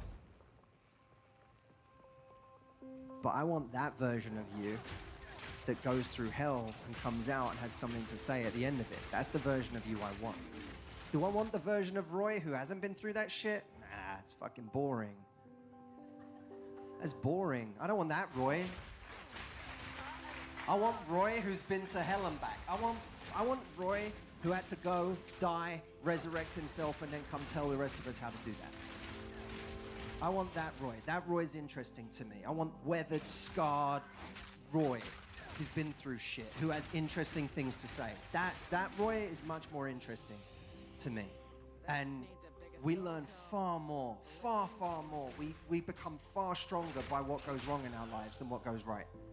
Far more. And so all this you're going through, this is just like, you know, like a great stew. Like it's just adding flavor. Just like it's just making you more and more interesting, more and more complex. It's going to make you more compassionate. It's going to make you kinder. It's going to make you more empathetic to other people. It's going to give you more to bring to your next relationship.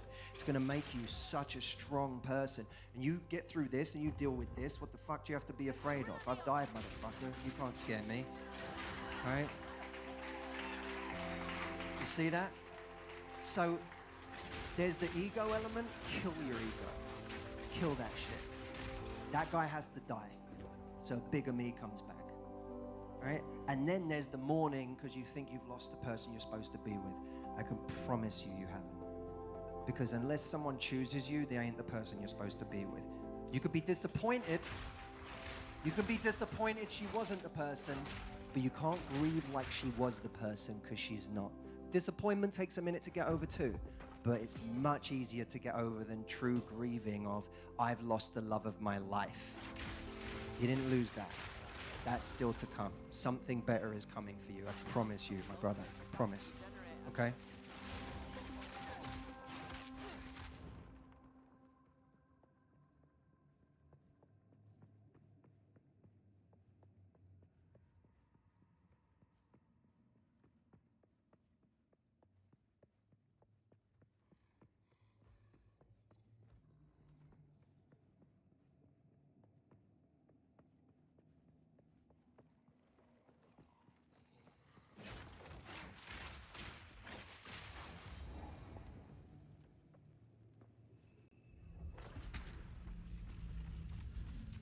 Reckon it's working. Let's hope the other one's the same. Fingers crossed, luck's on my side. Straight through the arc.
This here tells a story.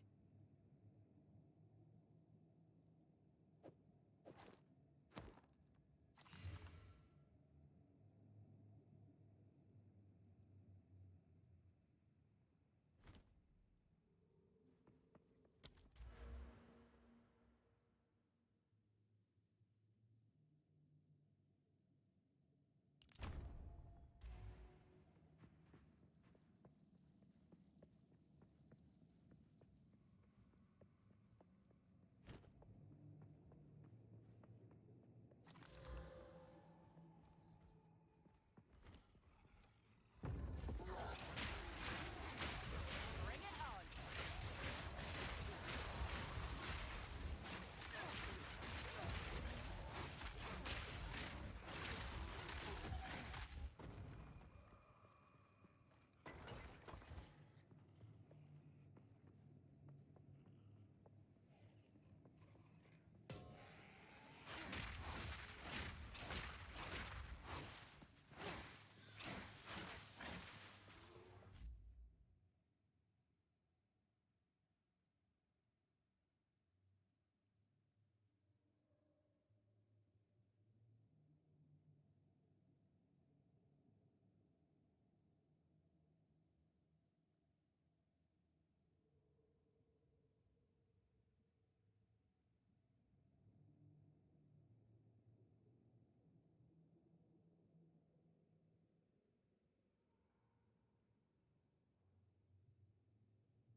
Straight through the heart.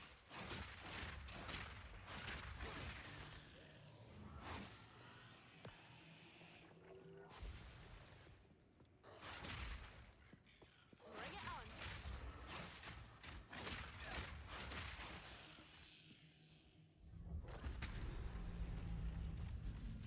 That's done it. Right then, back to the main chamber.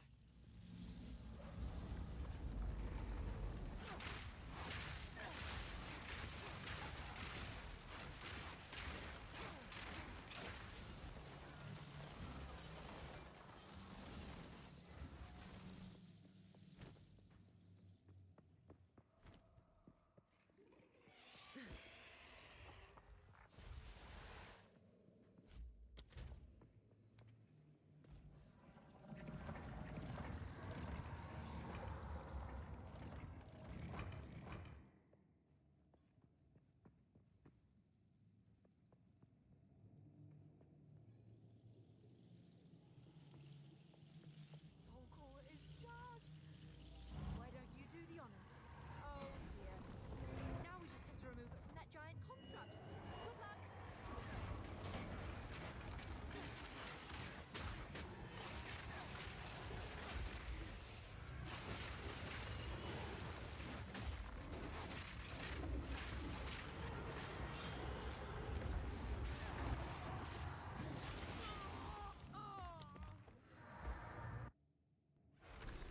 What was this attack even? What the fuck? What was this attack? Jesus.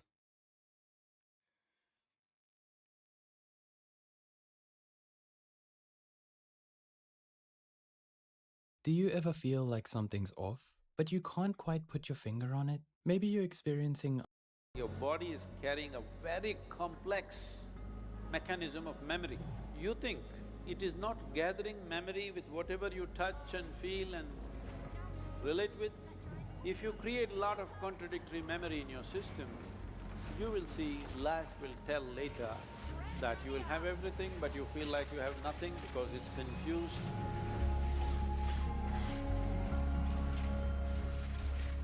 My name is Azim. I'm a first-year student pursuing BCom honors. So basically, we all know that at this age we get into a relationship, then we broke up.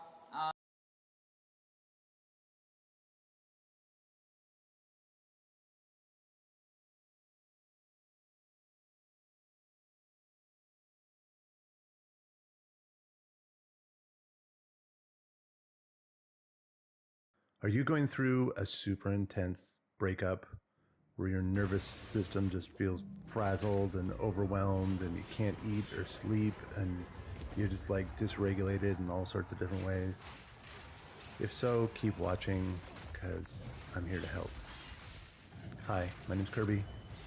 I am a specialist in trauma and adult attachment theory. What is Kirby for a name? Is that every real? day to help people navigate through the darkest times of life and help them move upward towards joy and freedom.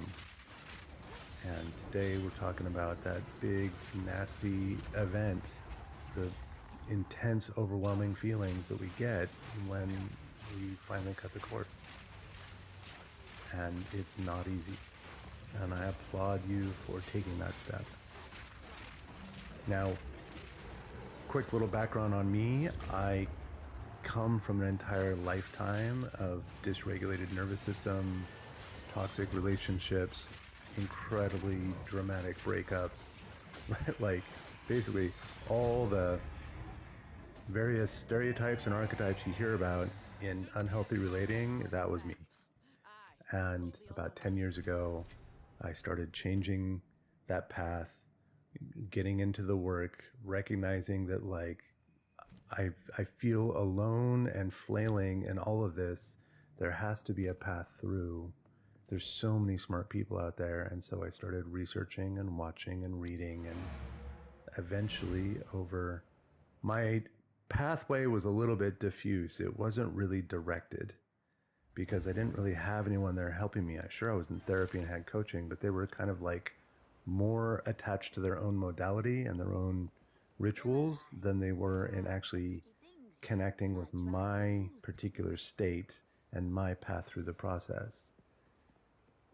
And so as I moved through over a couple of years and I eventually did reach the other side, I was like, that could have been way more efficient. I could have, knowing what I know now, I think understanding relationship difficulties and navigating the breakup process and all things having to do with relationship and childhood development could be way more efficient. And so I started in this career and I absolutely love it. So many of the things I'm going to talk about today come from my own experiences. Sure, I've done the book reading and the seminars and other stuff, but a lot of it just comes from my own lived experience, and now I have a greater understanding what's actually going on. So we're in this breakup process, and let's say you go no contact, because really, if the relationship is hot, the relationship is super intense, and if you feel this like consistent craving to be in connection with that person every day, you know, you're messaging all the time, you're sending memes back and forth, or even in the moments where you guys have conflict, there's just this overwhelming anxiety that arises inside you to like reach out to this person and say, let's fix this. I can't stand being in a fight. I can't stand being disconnected. Let's go. Like, what do I need to do? There's this tricky one. What do I need to do to make myself better or different or change so that you will embrace me again? That's literally like the root of people pleasing, which is a trauma response. So if that's the kind of dynamic that you find yourself in, and God knows I was in that dynamic many, many times, we need to take initiative at beginning the healing process.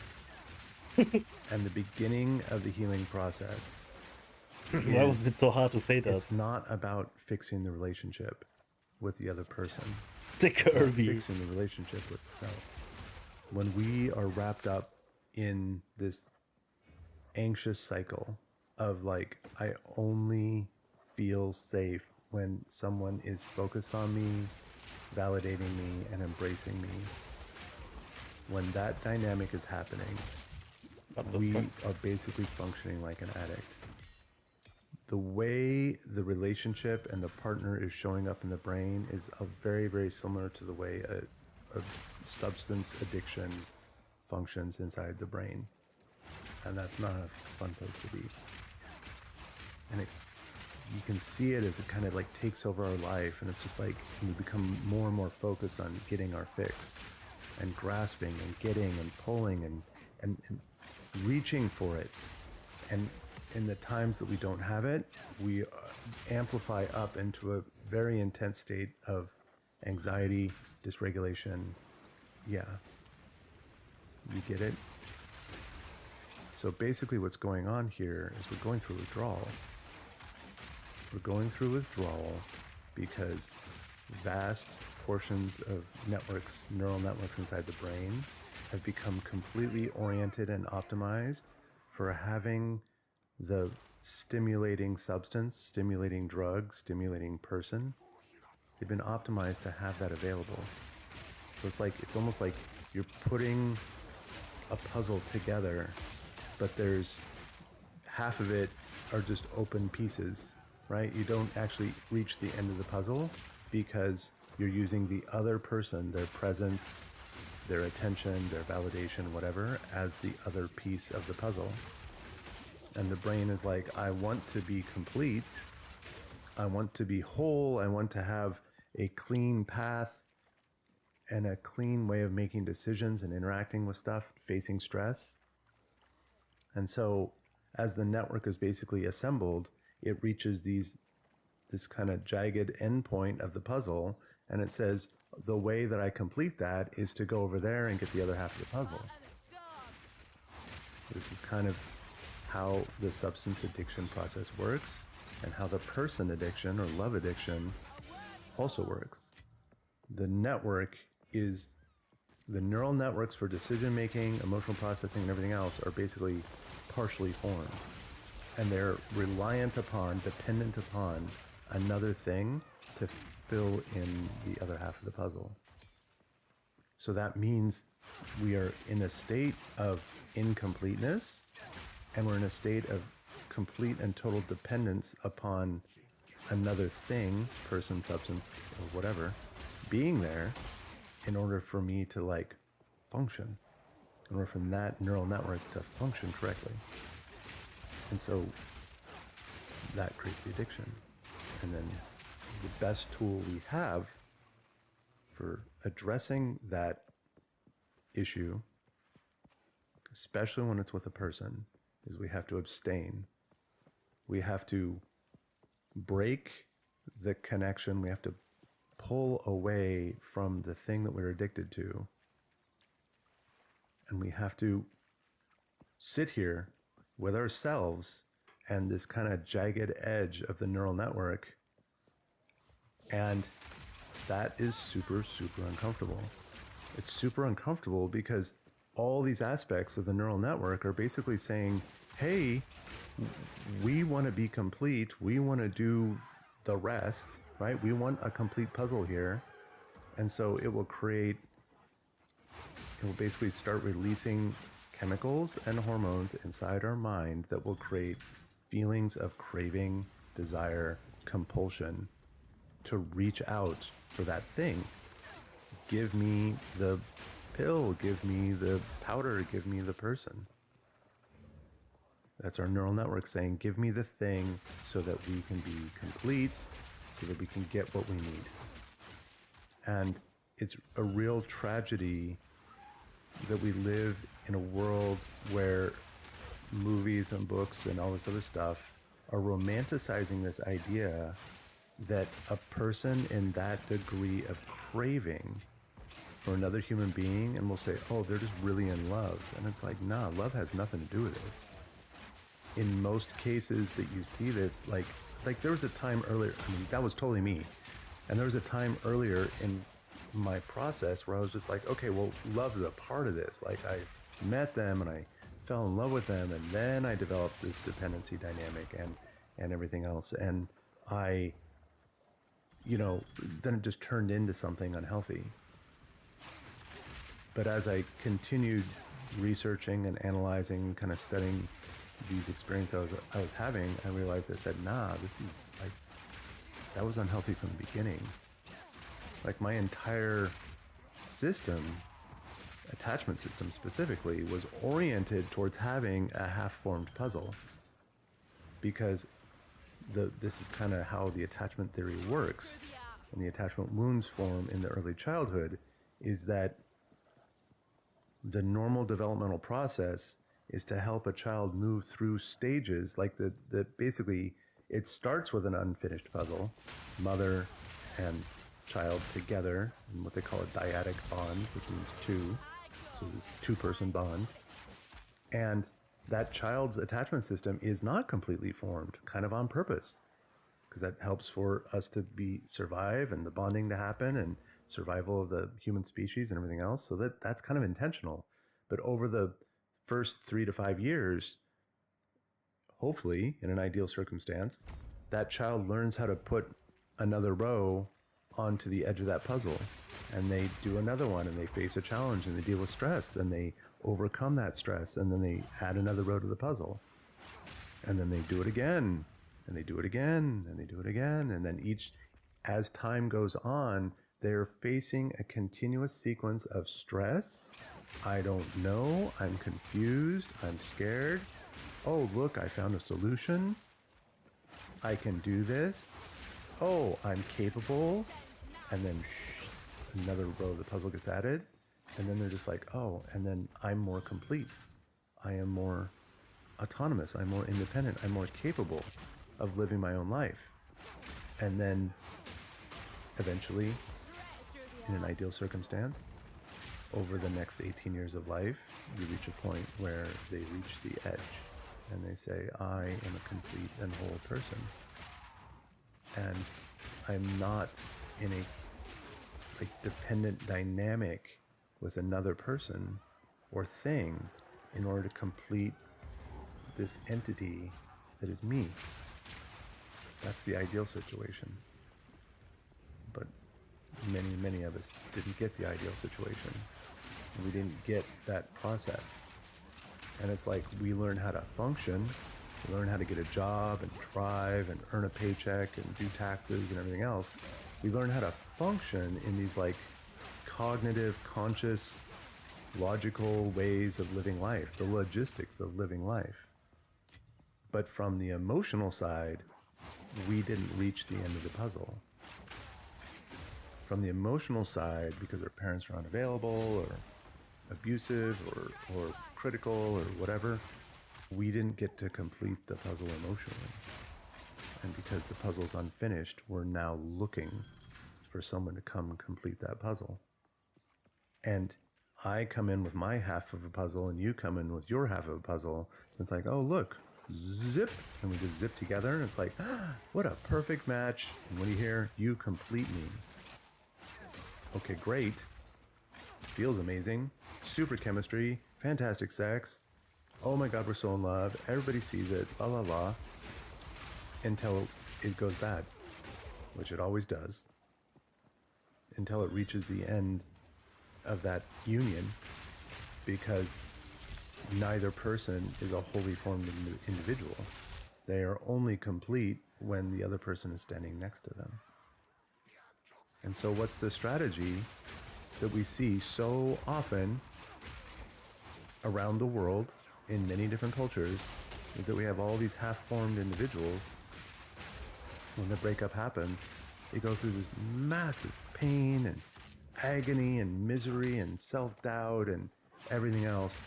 And then they're just like, they immediately jump on Tinder, Bumble, dating, nightclubs, whatever, just saying, what, someone show up to complete me. They go looking for another person that has a partially formed puzzle that will fit. And I don't know if this is you, I don't know if you know anybody like this, but this is me of the past. And I've known hundreds of people like this. That the breakup happens, there's this heartbreak and pain and total misery. That's their neural pathway screaming in complaint to say, give me another half of the puzzle again. Go back and get that person again. And that's why you'll see these people say, okay, I'm going in no contact. And then 2 or 3 days later, they're just like, this is the hardest thing I've ever done. I want to reach out to him. I can't eat. I can't sleep. I can't think straight. Like, my entire body is completely dysregulated every waking moment, which is most moments of the day because I can't sleep. Why can you not sleep? Because the amount of adrenaline and cortisol that is coursing through your system is extremely elevated. Your body is in a literal survival response, and it says, if we do not get this person back, if we do not complete the puzzle, we are going to die. And so it will flood our conscious mind with compulsions and sadness and super intense emotions, trying to motivate us to go back to get the thing, get the source of our addiction, get that click. Does that make sense? I lived this over and over and over again in my life. And it's really, really not fun. And maybe to make it even more tragic is when you do make it to the next relationship, it's only good for a little period of time. Because after the little honeymoon phase, and you have to settle into a real actual life together where you're two different people, like you're two different people that don't have complete puzzles. And so you're in this dependency dynamic with each other, which makes navigating all challenges extremely difficult. Because your entire nervous system and subconscious decision making will say, like, if I have a need to make a choice between the thing I truly want or the thing that will maintain the puzzle connection, you will choose the puzzle connection every time, which means you will abandon self. You will not actually follow through or pursue the things that are of your best interest, your preferences, your needs and desires. Because your nervous system is saying, well, getting my preference, getting the food I want for dinner is a tiny price to pay compared to the very survival of this as an organism. Like, we will die if the puzzle is taken away, but if I don't get the pizza I want, that's okay. That's not a big deal. And you see this over and over again with people that are passive. They struggle to make decisions. They struggle to communicate. They struggle to express wants and needs. They have a consistent pattern of being codependently enmeshed with their partners. Yet at the same time, they're very emotionally avoidant. Because why are they emotionally avoidant? Because they're half formed. They're not completely there yet. They don't have the neural pathway that allows them to kind of reach the full potential of their emotional reality and their emotional experience. That's not available. And because it's not available, there's this whole aspect of avoiding.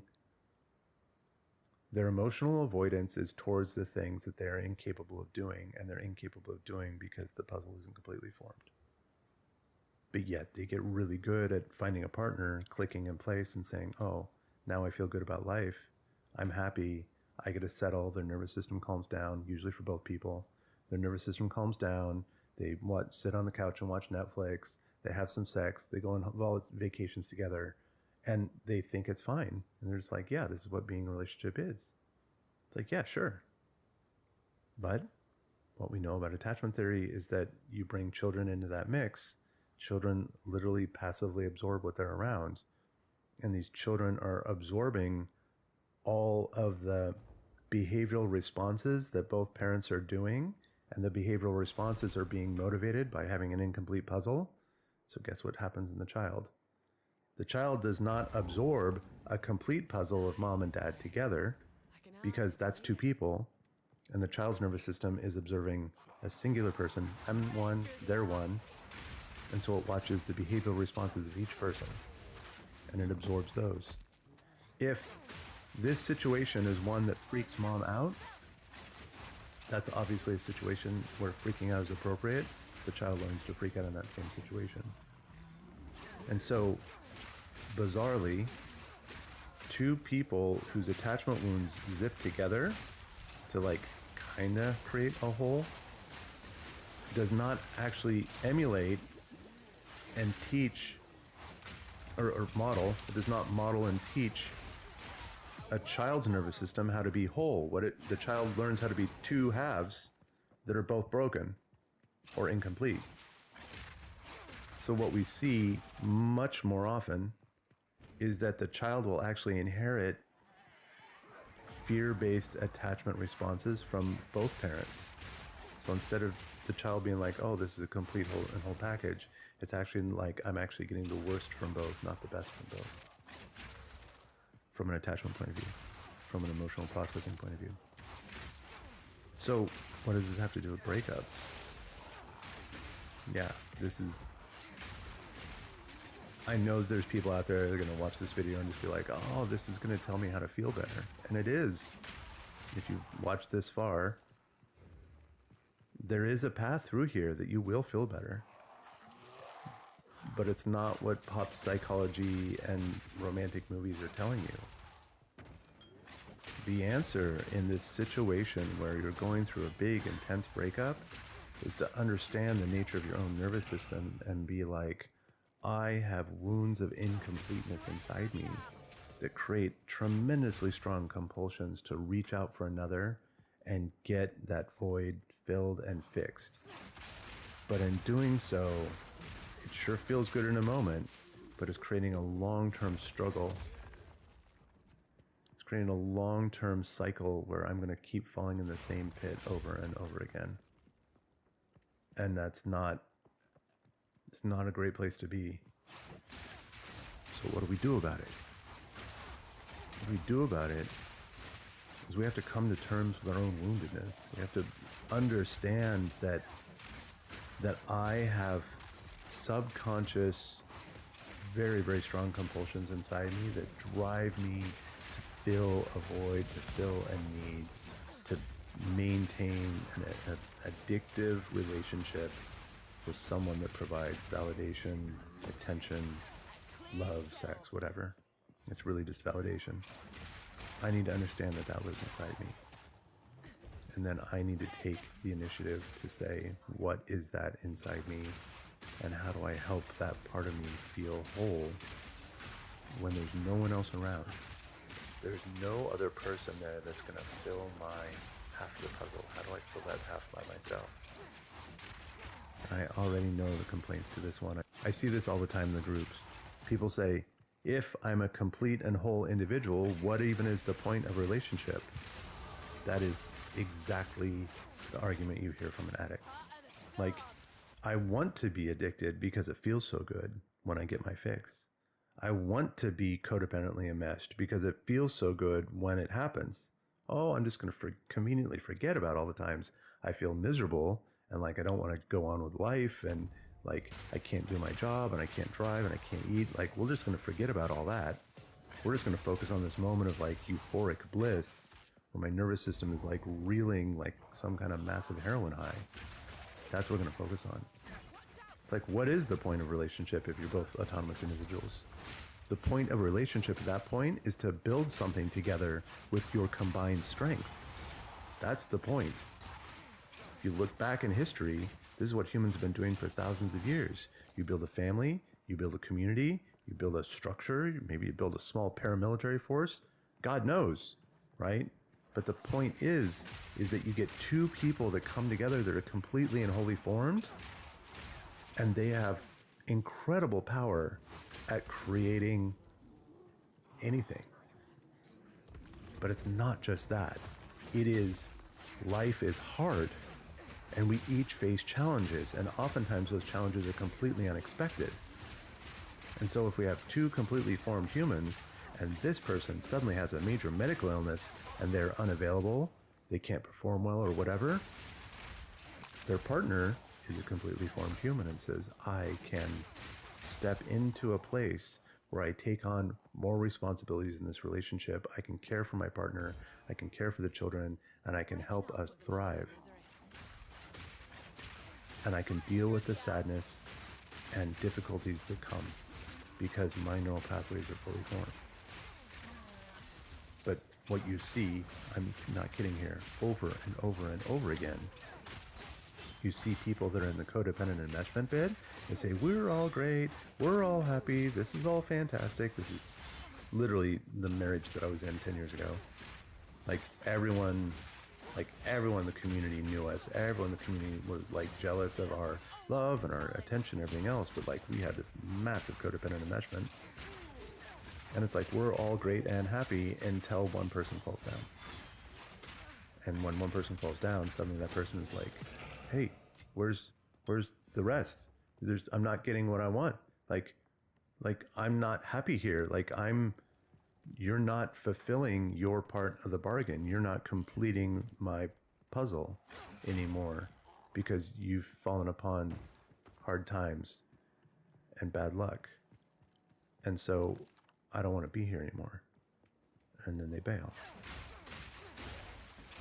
Or worse, they say, I resent you and I'm angry at you and I'm judging you for falling down. Like, I connected with you because you could complete my puzzle. But now, because you're a real human being that faces real challenges and you actually fall down, I'm going to judge you for it. And you're a bad, horrible person because you stopped filling my half of the puzzle. Or your half to my puzzle.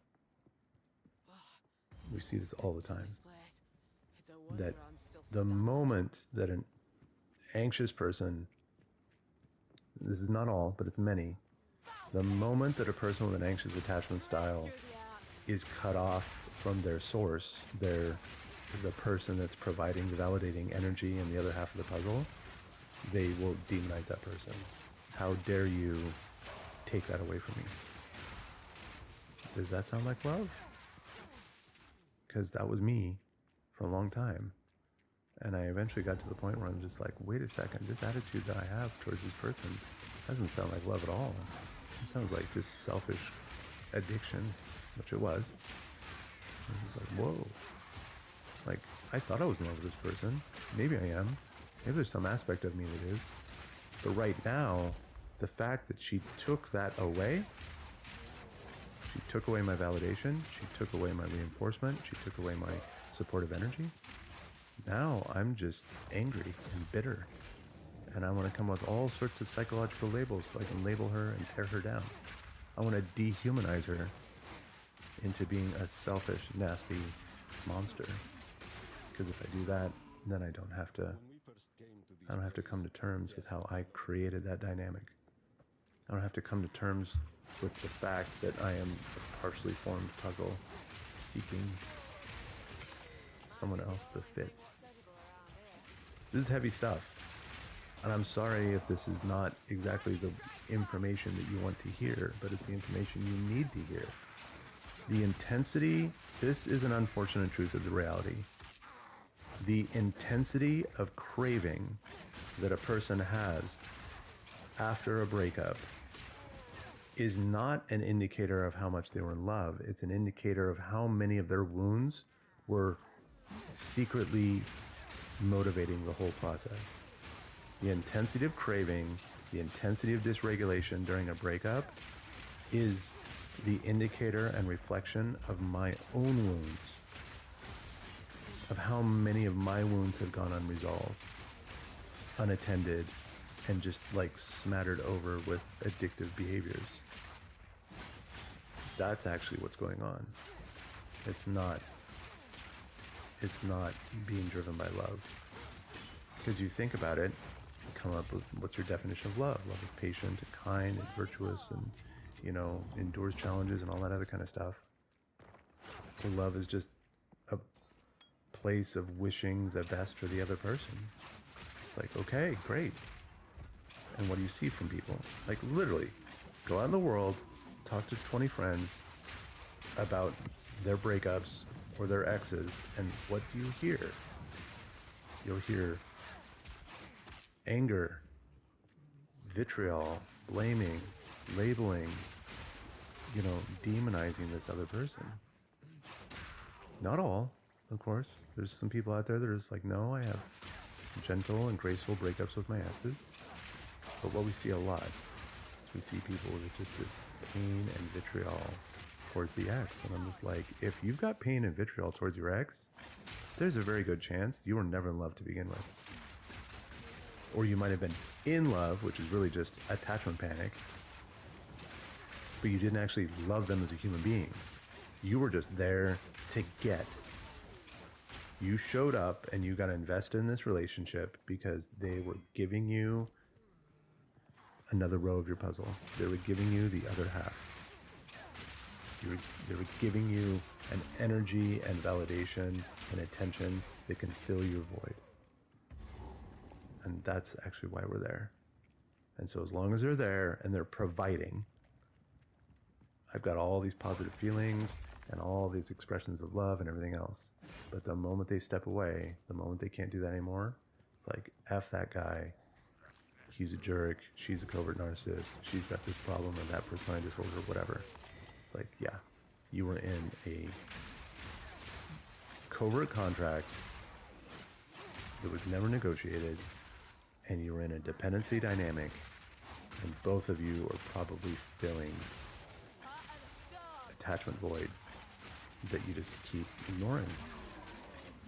So figure this out, fill the attachment void, become a self-contained autonomous human by yourself that is not dependent upon others for love, attention, validation. And that actually frees us to be present and courageous in more situations. It actually opens our heart to a place where it's like, I can be present with you even though you're not perfect. I can be present with you even though you're not giving me, you're not dumping your validation buckets into my endless well of insecurity. I can be more present with more people. I can be more heart expansive and more heart opening and more loving and accepting with more people. And then the relationships can flourish in a really, really healthy way. And you know what else happens? And I'm living proof of this. You know what else happens? And I'm living proof of this, is that you get to a point where your relationships can part gracefully. And you can recognize this wonderful, beautiful, interesting person that I invested in for a period of time. And we had some very wonderful memories together. But overall, we're not actually in a place of compatibility or longevity. And so we can recognize that, and we can say, we're ending goodbye, at least goodbye to this stage of our relationship. And we're going to step into a different stage of relationship. And I can keep caring about you. I can keep celebrating you. I can keep supporting you. I can keep just caring and loving you from afar as the neat and interesting and wonderful human being that I fell in love with to begin with. And then the other person does the same. And then our breakups are just like, oh, there's a period of sadness.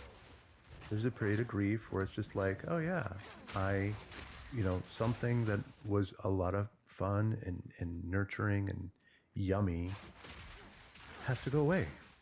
And that's just life. I'll survive. I'll survive because I'm a completely formed human. My attachment system, my entire nervous system is not inflamed in a state of panic saying I absolutely need them in order to survive. I'll survive on my own. That's okay. No panic, no big emotions, no hijacks, no system override, no massive grief, no sleepless nights, no loss of appetite, no night sweats. Like, all these things we see during very, very intense breakups, they're all survival panic responses. Those all go away. Like literally all of them, they just evaporate. It's just like, oh, I'm gonna be sad for a little bit. Sometimes it's a couple hours, sometimes a couple days. It's usually not more than a couple hours. And it's just like, okay, I accept this new reality and I can keep caring about you. I do not have to devalue them. I do not have to dehumanize. I can just accept them as they are and recognize that we are not in a position to have a long-term relationship together. And that's it. I hope this has been helpful. I know this is really heavy stuff. And it's going through a breakup is very, very difficult. And this is the kind of information that I wish I had 10 years ago. This is the kind of video that I wish I'd had 10 years ago so that I could understand what the F is happening inside my body and inside my mind. When I went through my big breakups, there was 2 or 3 of them that were just life-threatening. And when I went through those, and I would go to the internet and YouTube and everything else, looking for hope and advice and everything else. And of course, I'm in this place where it's like, how do I get my ex back, right? That whole thing, how do I get my ex back, is because that's my nervous system trying to get them back to complete the puzzle again, because it doesn't believe that we can survive with a half-formed puzzle. It's literally a survival response. So I went through all that crap, and I would find all these people. There's like how to manipulate your ex and how to know contact to get them to reach out, and how to inflame their attachment system so that they are only thinking about me. And just like the amount of incredibly toxic, incredibly unhealthy advice out there is astonishing. It's really astonishing how bad the advice is. Because you know what sells clicks and click-throughs and engagement and likes and hours watched, all that crap. What does that is validating your attachment panic, is sitting here and telling you that you're justified and you're right in hating them, devaluing them, dehumanizing, whatever, right? Like that sells engagement. And I want engagement, but it's, but I'm not going to sacrifice my values to get there. And it's like, this is the real path. That other thing about trying to manipulate or win back or whatever, I know that is the craving that lives inside, and I know it's very powerful. But it is not the path. Because go find any person who's actually walked that path. Literally, there's thousands of them. Go find anyone who broke no contact, who went back to re-engage, who stayed in the addiction cycle, and ask them, how satisfied are you with this relationship 3 years later, 6 years later, 10 years later? What the fuck? We've got loads and loads of people. They're like, I wish I'd ended this 25 years ago. 25 years you stayed in an unhealthy, unsatisfying relationship with a person. Why? It's 25 years of your life you lost. Don't do it.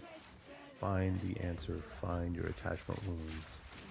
Reach out to someone like me or any number of other coaches and therapists out there. Get some help to understand your attachment wounds, to go deeply into them, to find the path of healing, and then your life will change. Take Kirby. I'm living proof. And now I've got a string of clients and couples that I've helped over the past few years, and each one is in a different world, different place, different reality. And the way they navigate relationships and breakups is entirely different. Higher life satisfaction, It's crazy, more dude. happiness, What the more fuck? joy, more freedom, less pain. And that's what we're all going for. I wish you the best. I believe in you. Peace. Okay, Kirby.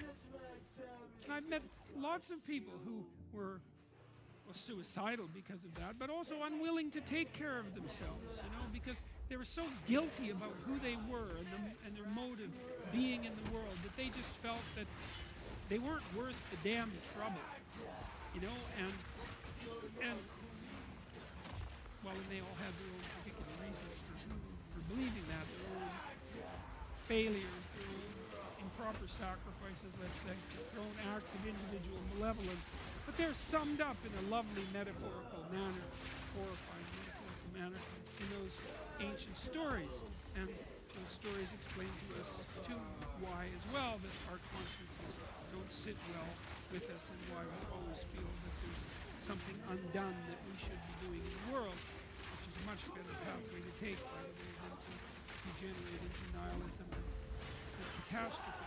So, and that's really rule 2. It's like, well, you should treat yourself like you're someone responsible for help. And the first question is, well, why don't you? And the answer is, well, there's a lot wrong with you. You know? And it's hard to exercise enough love and care in a deep and non-naive way to care properly for something like that. But you know, you do it for people that you love despite their inadequacies, and there is this idea that there is a spark of divinity within us, and it is possible that the fact that you have that spark of divinity within you also means that you have the capability to withstand that terrible vulnerability. That's what I was trying to get at in chapter 1, which was to stand up straight with your shoulders back, that you could actually voluntarily accept the onslaught of the tragedy of being, and that you can constrain the proclivity for malevolence that's part of you in this part of the world.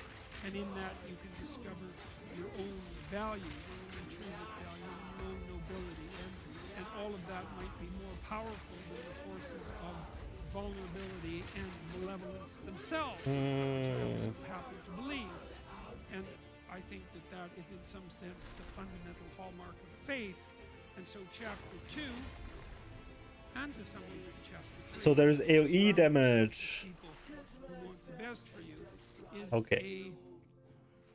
it's an encouragement to assume, to act out the proposition that even if life is as difficult as it seems to be, and if you're as vulnerable and weak in a fundamental sense as you definitely are, and characterized by this terrible propensity for the infliction of voluntary suffering on yourself and others, and that destructive tendency, but there's still something within you that's so remarkable and so aligned with order and being in the proper manner that you can climb above that, let's say like Abel, and that you can make the proper sacrifices, and that you can set yourself right, and you can set your family right, and you can set the world right, and that the mere possibility that that might occur, that might be within the realm of potential, means that you have a moral obligation to exercise the responsibility to take care of yourself. Oh my god, as lag. if you're something that matters.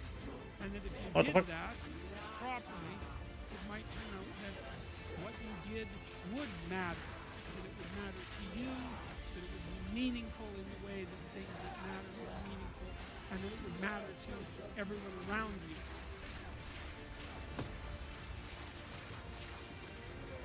How did this not kill me?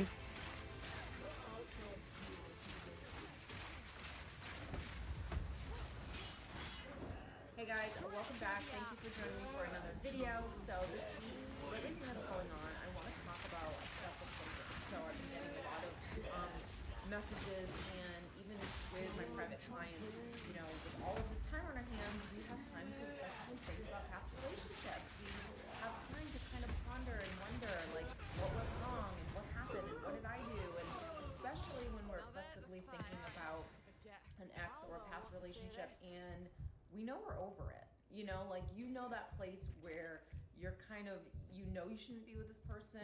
You're I should get a accepted it, maybe mushroom. not fully, but you're in a good spot with it, and you just Maybe end up not. thinking about them all the time. So I want to dive into this, and I want to talk about more specifically why we do this. Now, like always, before we get into it, if you have not already subscribed, don't forget to click on the subscribe button down below and click on post notifications. If you are interested in booking an individual session with me, just like a one-on-one with me, you can find that information down below. I offer private coaching, I offer individual sessions, I offer group coaching, I have an online program. So if you're looking to really work on yourself during this time, because we have the time, let's just be frank, so now is the time. You can click any of the links below and it'll bring you to all of that information. So let's get right into this week's video. So right off the bat, when we are obsessively thinking, what we're doing is we're in an excessive, persistent state of, you know, visualizing this person, thinking about something, and we know that it's really not in our best interest to be doing it, but we just can't stop ourselves from doing it. When we can't stop ourselves from doing something, that means that you have now fallen asleep. You are now completely unconscious to what it is you're actually doing, and you're going off of programming. You're going off of just an unconscious Wait, way we got of thinking, both. right? We got You're all the letting your mind mushrooms. wander. You're falling into habitual addictions. Right now, obsessively thinking about something, that's an addiction. And a lot of the times when I coach people or talk to people or anywhere where I talk about this kind of stuff, when we are obsessing about an ex, it's for one of two reasons. Number one, we're bored. I know that sounds kind of crazy, but when you're bored in your life or when there's no one in sight, your mind wants to gravitate towards something. Now, if we had a great life happening, What is she talking about? We were dating this new person and we're excited about the situation or we're excited about our own lives, then we're going to be in that feeling of feeling good about what's going on with us. Maybe we might have a thought every now and then of this person. They might like just pop into our minds, but we won't obsess about that person. We won't start overthinking and being compulsive with our thinking regarding this person. So when we're bored in life, we tend to obsessively think, and when we possibly feel like we have unfinished business. Now, it could be maybe you didn't say the things that you wanted to say to this person, maybe you still have pent up anger or hurt or grief that you need to go through. So literally, obsessively thinking about an ex has to do with one of those two things. Now, it doesn't mean that it's one or the other. It could be a little bit of both. You could be in quarantine right now by yourself. You could have nothing really going on in your life. You know, you're not dating anyone. You're not excited about anything. Or just your life in general isn't where you want it to be. And those are the moments when you kind of have to take an inventory of your life and figure out, okay, well, what area of my life do I want to focus on right now to get myself where I need to be, rather than just thinking that it's about it's about your ex or it's about this other person.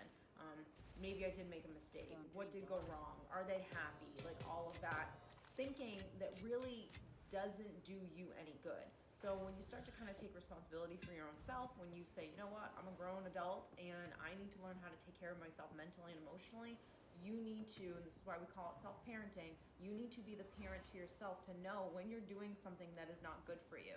Now, logically, you might bring some consciousness to your mind to say, okay, I know I'm obsessively thinking about something and it's nothing good is going to come of that, but I can't stop it.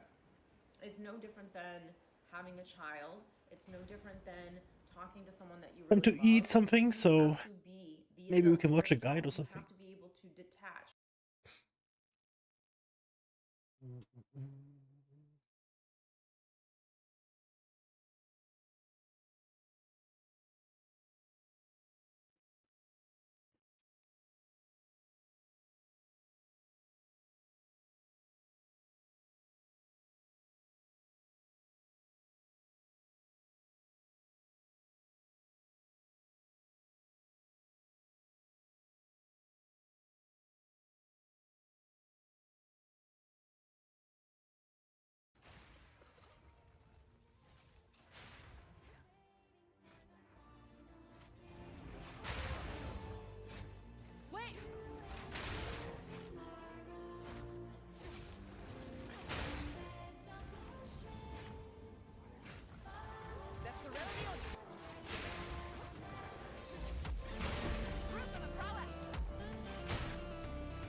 Yo, what's up, chefs? It's Vinny, and I've got something pretty special for you guys today. Yesterday on stream, I got my Amazon to endgame. I'm currently sitting at level 73, and all I've done since getting to endgame is spend about 3 to 5 hours just hyper focused on trying to put together this synergistic build idea between Lightning Spear and Combat Frenzy, to where in maps, all you have to do is run around, spam Lightning Spear, you'll get an infinite supply of Frenzy charges, and just obliterate literally everything. I do have a Maxwell planner set up for this, which is going to include a section to get you through the leveling process and then show you how to set this up once you get into the end game. All for an extremely low budget, to be clear. But before we hop into the Maxwell planner and the full guide, I thought I would just show you guys what's going on my screen when I'm in maps.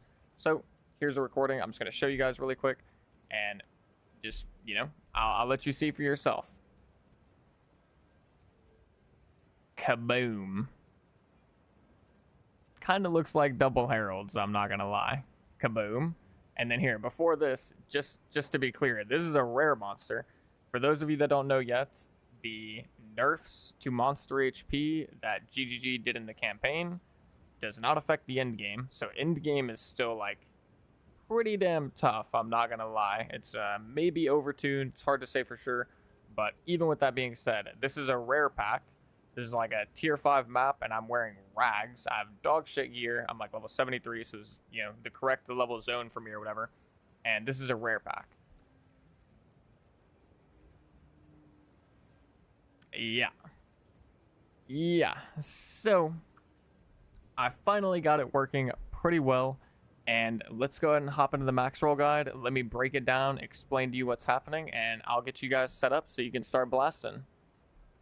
Alrighty, here we are with the max roll planner, but before I go over the leveling section, the items, or any of the extra stuff, the first thing I'm going to try to do to the best of my ability is just explain to you what just happened on your screen, what caused the massive explosion, 100 projectiles, massive damage, all that good stuff. Show you guys really quick, and just, you know, I'll let you see for yourself. Kaboom. Kind of looks like double heralds. I'm going to do it in-game because I think it'll be a little bit easier. But here we are with the max roll planner. But before I go over the leveling section, the items, or any of the extra stuff, the first thing I'm going to try to do to the best of my ability is just explain to you what just happened on your screen, what caused the massive explosion, 100 projectiles, massive damage, all that good stuff. So in order to do that, I'm going to do it in-game because I think it'll be a little bit easier. But I'm also just going to show you the explosion one more time so it's fresh in your memory, and I'll try and get a good freeze frame just to illustrate kind of what's happening. Okay, yeah, this is a decent one. So obviously, here's the massive explosion. The pack just got vaporized. And then the important part is you can see here there's a ton of just extra projectiles still going outwards. Like over here, there's probably going to be another like 15, 20 projectiles coming out of these guys. There's a full lightning spear here, which is another like 30 projectiles, which I'll explain in a second. And the important part is that these are going to go out and they're going to clear stuff off screen. Or if it was just a much bigger pack, it would have still killed the entire pack. Like, there's a lot more juice left in this explosion, basically, is what I'm trying to say. But let me go ahead and try and break this down and explain what caused this. So there's kind of 3 things happening at once, and one of them is more important than the other ones, so that's what we're going to focus on. But the 3 things that are happening is 1, a frenzy charged a lightning spear. You're going to need one of those. You're also going to need to have a Volt, this support gem, socketed into your lightning spear. And then finally, I was using Herald of Ice. Herald of Ice is not mandatory, but I will explain that in just a little bit. So let's start off with Volt though, because this is the most important one. The TLDR of Volt is when moving, you gain charges up to a maximum of 30. For every 10 charges you consume when you use the skill, it consumes the charges. For every 10 charges you consume, your skills are going to chain 1 extra time, and they're also going to gain 5% of damage as extra lightning damage as well. Now, just to show you how quickly this builds up, I'm basically at 0 charges. If I just Thunderous Leap, I'm at 30. If I disengage and move around a little bit, I'm at 30. Thunderous Leap again, I'm at 30. And it builds up very, very quickly, and you only need 1 lightning spear for packs, so just at first, I didn't think this was going to be that good, but just trust me, it's very, very good. You just have to try it and feel it for yourself. But, so that's Volt. Now, the reason why Volt is so good is because of the way Lightning Spear works. Assuming you're throwing a non-frenzy charged Lightning Spear, which doesn't happen that often because we have an infinite supply of frenzy charges, which I'll talk about in a second, but let's just assume because it'll make the math easier. When you throw 1 lightning spear, it connects with a target. It then splits out into 7 little zappy boys, is what we're going to call them. And each of these zappy boys are a projectile. These projectiles are the thing that chain. So throw the lightning spear, 7 zappy boys. Each of those then chain 3 more times for an extra 21 Zappy Boys. Total of 28 Zappy Boys. Each of these Zappy Boys do a lot of damage. Now, this is where it starts to get really crazy, though, is when you add in the Frenzy Charge part. And, like, the combination, the most important combination is Volt plus a Frenzy Charge Lightning Spear. Because when you throw a Frenzy Charge Lightning Spear, not only is all of it going to do 50% more damage, you can see here based on the skill, but that original Lightning Spear is actually going to split into 3 Lightning Spears, which are then going to create 7 Zappy Boys. So that's going to be 28 Zappy Boys per Lightning Spear for a total of 84 Zappy Boys, which is a lot of Zappy Boys. And you'll even get more than this later on. Once you add quality to your Lightning Spear, you're going to get an extra 2 bolts per, or not bolts, Zappy Boys. You're going to get an extra 2 Zappy Boys per spear. So that would be 9 plus 27. Yeah, 9 plus 27, 36. 36 times 3. 108. So it'd be 108 total Zappy Boys once you get quality, assuming my math is correct. I could be wrong. Someone can correct me in the comments if I was wrong.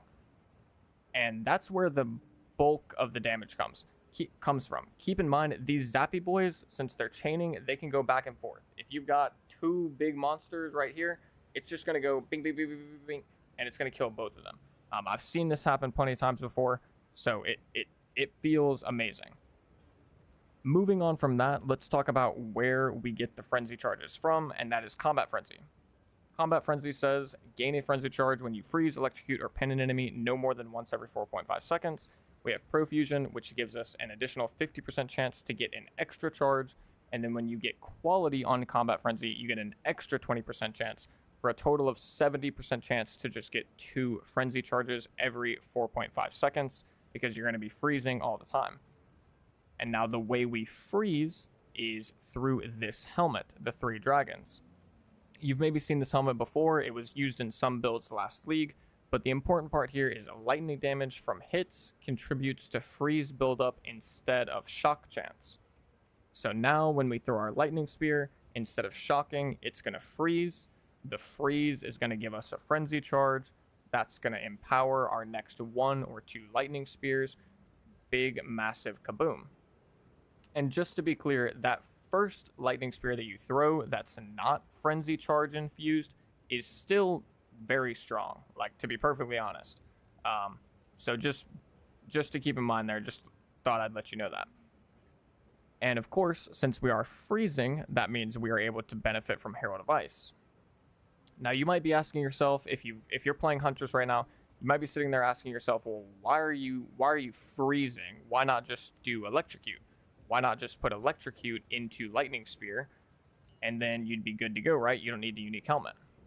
Yes and no. And I do, in the Maxwell Planner, I have a whole section of the Maxwell Planner set up for the Electrocute version of the build because I tested that out as well before setting up the Freeze version. And I'm yet to be 100% sure on which one I like more. I'm just currently playing the Freeze version, and it feels really good. And I'm sure I'll come to like a conclusion on that over the next couple of days. But to give you, like, to let you see why I did this, or to give you an idea of why I decided to go away from Electrocute, here's the reason. So if you put Electrocute into Lightning Spear, you're going to have a couple of things happen that just don't feel that great to me. One, your Lightning Spear no longer has any chance to shock. So now it can only Electrocute. It's not shocking, it's not freezing, any of that stuff. It's only going to Electrocute. So you lose out on the ability to shock, which is downside number 1. Downside number 2 is because you're not shocking or freezing, you can't use a Herald. So you have no Herald of Ice, no Herald of Thunder. Technically, if you had enough like flat cold damage on your gear or flat fire damage, maybe you could still make it work with Herald of Ice or Herald of Ash or something, but you cannot shock, so you cannot use Herald of Thunder. And it didn't feel simple to get Herald of Ice working for me without like this helmet. It was hard to get enough flat cold damage, at least this early into the league. So since you're not able to use a Herald, you're then forced to basically do this thing with your spirit skills where it's kind of like, well, what am I going to use? You've got 30 from Wind Dancer, 30 from Combat Frenzy. you could put precision in Combat Frenzy, and then, you know, it's an extra 10, but then you're down to 30, and it's like, well, what do you use the 30 for? And there's, honestly, the problem is there's just not a lot of good options, in my opinion, for Spirit Gems if you go the Electrocute route. One option you have is you could go Charge Infusion, but we're not really getting power charges or endurance charges, so you'd just be getting the skill speed, and that's not really that great. And long story short, what I came up with is to just use Tame Beast. So I found a beast that's giving me haste aura, and he has a guaranteed chance to shock.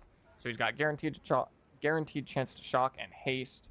And when I was playing the Electrocute setup, this is what I was using: Wind Dancer, Combat Frenzy, Tame Beast, and then obviously I had Electrocute in here with Long Shot, and you get the idea. And I do have a passive tree setup for this in Maxwell as well, but for the Electrocute setup to work, I had to get these 4 nodes and these 4 nodes for increased electrocution buildup or Electrocute buildup or whatever, in order for it to actually work and like give me the frenzy charges. But if you go the helmet, freeze just seems to build up a lot easier than Electrocute, so you don't really need any, like, you don't need anything. I mean, I don't have any increased chance to freeze on my tree, and I'm still freezing permanently. So ultimately, that's why I decided to go for the helmet to test this out. And after having tested out, like, just my preliminary feelings about it are that the freeze version feels better to me so far. But I wouldn't be surprised if we see an Electrocute version pop up, or somebody figures out how to make that work better. I'm sure I'll even figure out how to make that work better in the future once I have access to more gear and stuff. One little extra thing I will just add is that if you are using the 3 Dragons helmet, and I might touch on this more later, your Storm Lance is also no longer going to shock, so because it's doing lightning damage, so your lightning damage is going to be freezing. So you'll be freezing bosses with Storm Lance, but you're not shocking them with it, which really sucks. But thankfully, if you throw a frenzy charged Storm Lance, it will put Shock to Ground down, and that Shock to Ground can be scaled with magnitude of shock. So like you're not actually losing your shock, basically. The only way you're losing your shock is if the boss is moving around a lot, or if you're not able to get a frenzy charged Storm Lance off, but you are, because we're playing Sniper's Mark. So for bosses, you just Storm Lance, Storm Lance, Storm Lance, Sniper's Mark, Explosive Spear, and then it'll proc the Sniper's Mark, you'll get a frenzy charge, and then you just throw a frenzy charge Storm Lance, and it puts the Shock to Ground down, and you're good to go. Alrighty, so hopefully you guys have a general understanding of what's causing the massive explosion and why this setup actually feels really, really good. I'm also just going to quickly touch on bossing as well really quick. So our boss damage is pretty decent. We were able to get through the 3rd Ascendancy Trial of Sechamus fighting the Scorpion Lady. Had no problem with that, and I'll show you a clip in a second of me killing the map boss from that same map I showed earlier. But before I do, I just want to really quickly say that GGG said that we were going to be allowed to like lock our weapon sets to where we could use the same set of weapons for weapon set 1 and 2, like it would duplicate it. They even had a teaser video, you can still find it on their forum, where in the video he like hovered his mouse over this and then right clicked and it just duplicated his set to both things. For some reason that's not available. Long story short, I don't know why, but it's not. Or they changed it and I just don't know where it is. But once that's available, we're going to start using attrition. Attrition stacks up over time while you're near a rare or unique monster, and ultimately you end up getting 53% more hit damage, which is a lot of support into our Storm Lance, which when you're hitting a blind enemy with the supported skill, you get 15% more critical hit chance and damage. But we don't have a 4th socket on our Storm Lance yet, so we can't do it. But blind even by itself gives us a damage increase, because enemies that are blinded, they have 20% less evasion rating, and that's less, like more. It's not reduced, which is, you know, the equivalent of increased. So less evasion rating is a lot less. They're going to lose a lot of evasion, and if they have less evasion, that means our accuracy is giving us a higher chance to hit, which is then in return giving us more crit chance from the critical strike ascendancy node. So that's why we're running blind. Like I said, eventually we're going to put blindside into Storm Lance for a bunch more damage as well. Still running Barrage, Sniper's Mark, Disengage, all the same support gems down here. Herald of Ice, still the same, and then Wind Dancer, Combat Frenzy, of course. And this is the Freeze variant setup. For the skill tree, very simple, nothing you know, nothing crazy going on here. We're going for crit. We are going for more crit. We've got the spear nodes because they're super good. We've got 2 accuracy clusters, one right here, which are just scaling our critical strike ascendancy node. We went with cooked for a bunch of extra critical damage bonus. We have about 30% lightning penetration exactly, 12% here, plus 21% here. So we've got 33% lightning penetration.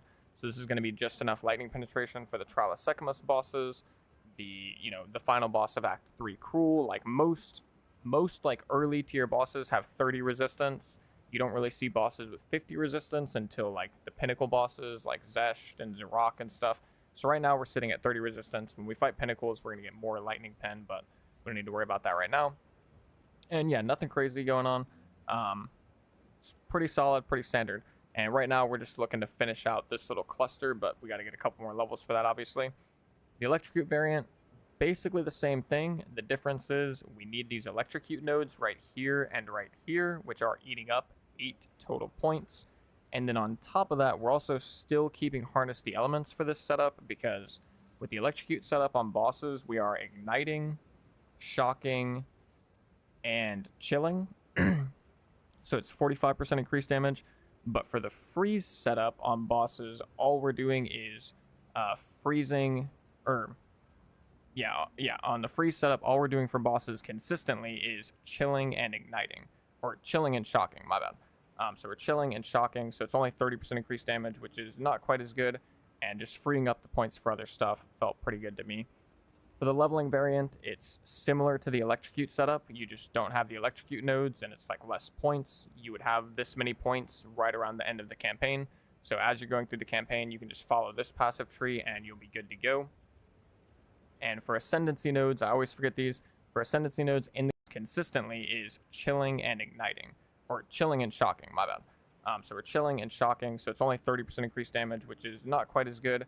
And just freeing up the points for other stuff felt pretty good to me. For the leveling variant, it's similar to the electrocute setup. You just don't have the electrocute nodes, and it's like less points. You would have this many points.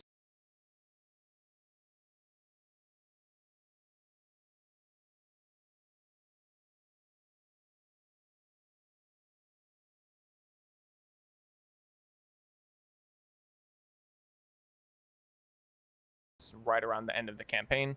So as you're going through the campaign, you can just follow this passive tree and you'll be good to go. And for ascendancy nodes, I always forget these. For ascendancy nodes in the campaign, what I would recommend is critical strike first, and then predatory instinct, and then penetrate once you get into the end game.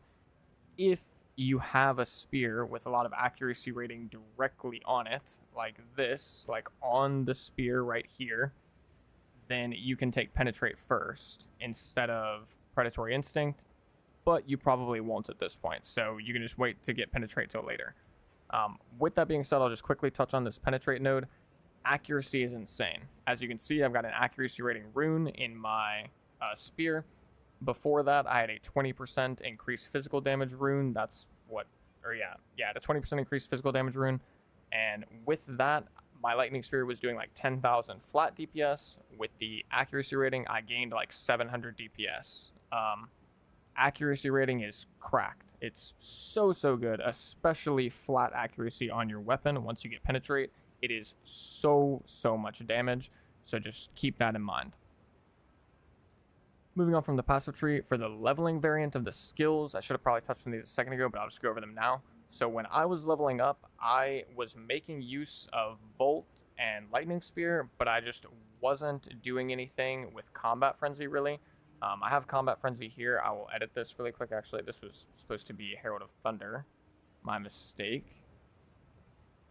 Herald of Thunder. We'll just get that added in really quick. Magnified Effect and Elemental Focus.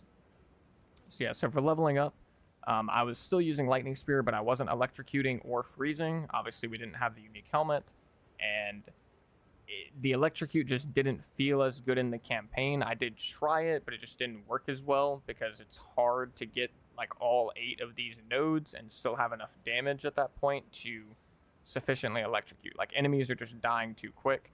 So instead of doing that, I would just say forget about the frenzy charges. For the campaign, you can literally just run Wind Dancer, Herald of Thunder, the whole time. Once you get to Act 3 Cruel and you get your final 40 Spirit, at that point, it's kind of up to you. You can run Loyalty, or you can run a Tame Beast if you want. You can run Ghost Dance if you have Energy Shield.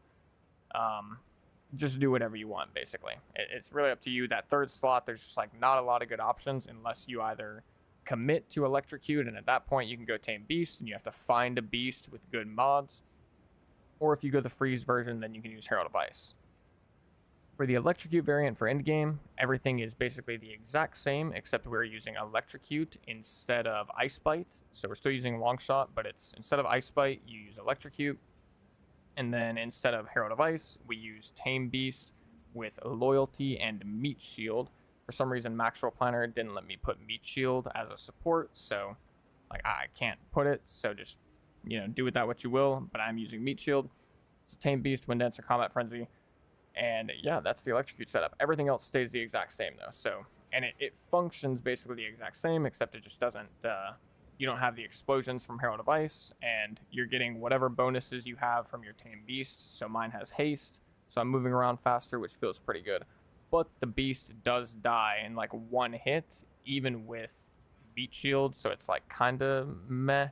And then it's also, we don't have the points really to spare to go into the companion nodes over here. Maybe we could get the resistance nodes for our companion at some point if we decide that we want to stick with that, but we'll worry about that in the future. As for the items, there's basically nothing to write home about here. A lot of these items are still the same exact thing we were using in the campaign. The only things we have purchased in the end game are our helmet, which we got for 5 Exalted Orbs. Do not buy it for 1 Divine if you have a Divine, which most people probably don't, but just activate the live search. You can get one for 5 to 10 Exalted Orbs. Hopefully the price of the helmet doesn't go up after this video. I promise you, there was a lot of them for 5 Exalted when I bought it earlier this morning.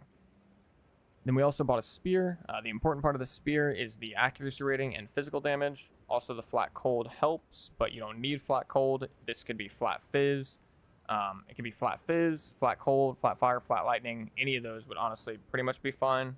Flat fizz would probably be the best though, for this specific setup anyways, with the helmet, because then that flat fizz would get converted to lightning from lightning spear, which would then get converted to freeze chance, and so it's even higher chance to freeze, which never hurts. So outside of the helmet and spear, the only other thing we got is this amulet, which is accuracy rating, life, crit chance, resistance, and Okay, let's see. Wait, what? What? Okay. So we have a proper guide now. So thanks to what's his name? Vindication. I like the build a lot. We're gonna do exactly that.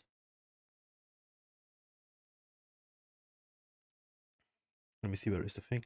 So I put a live search on the Dragon Helm. There is a few for 5x, but I wanna go cheaper, of course. Let's go for 4x. Okay, right.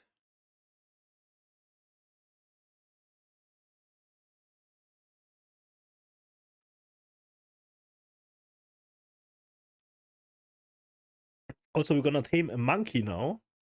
And I can't believe it's the chieftain. The, what's the name? Host chieftain or something.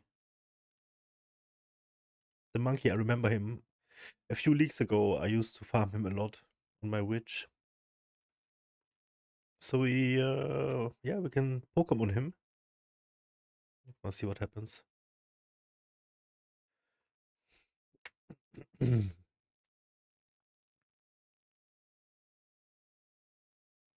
Let me see here.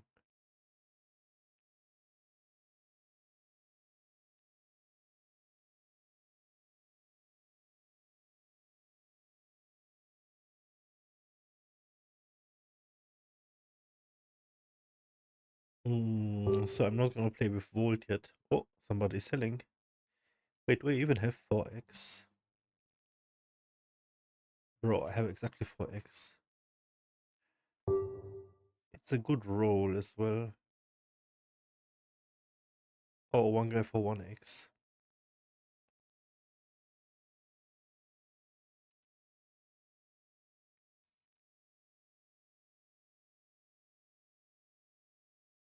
I was too slow. Whoa, another one. 1x. So yeah, if we can get ahead, I'm going all in for sure.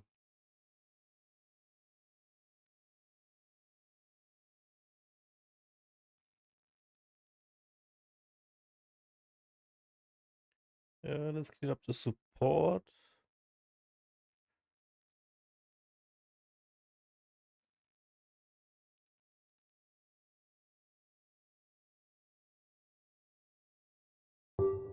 And I need 3 more decks.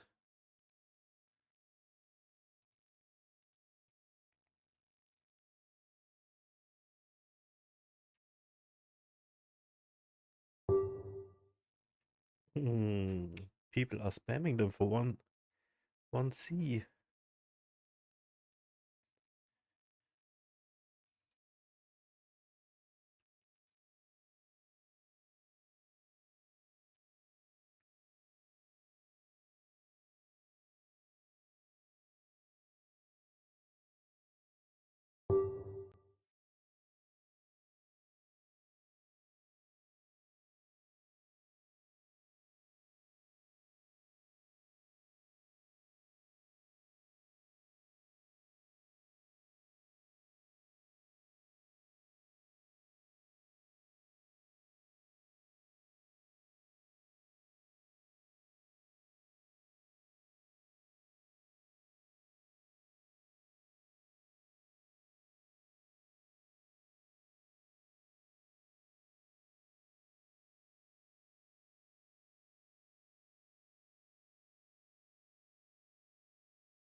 Mm-hmm.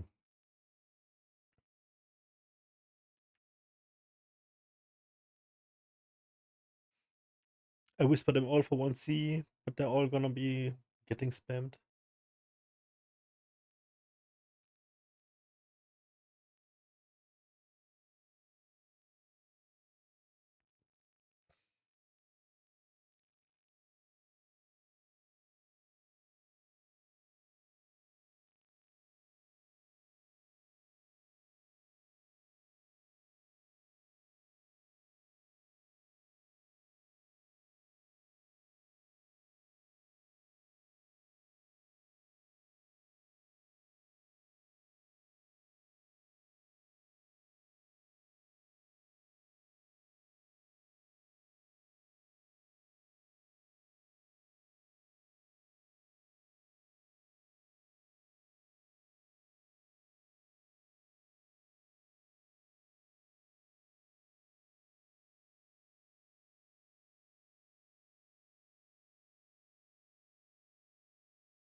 One guy goes for 3C. Let's see if we can get him.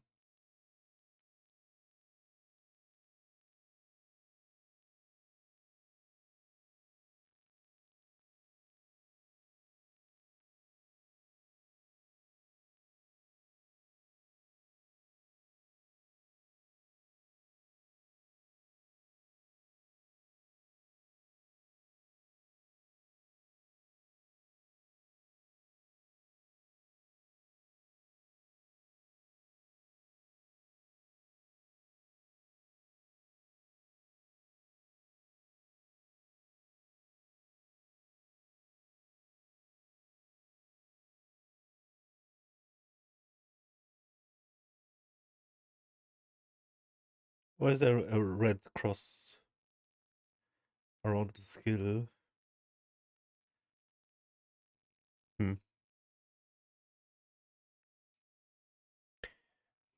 Let's see, do we have Stormlands? Mm-hmm.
I think so far so good. We can actually get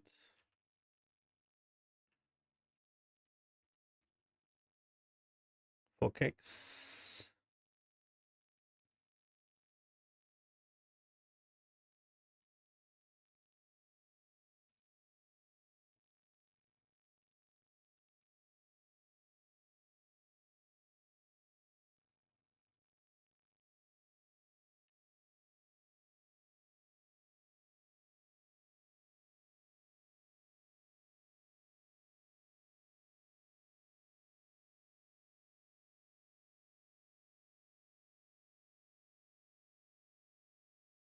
I have to figure out which button. And we need Pokemon button.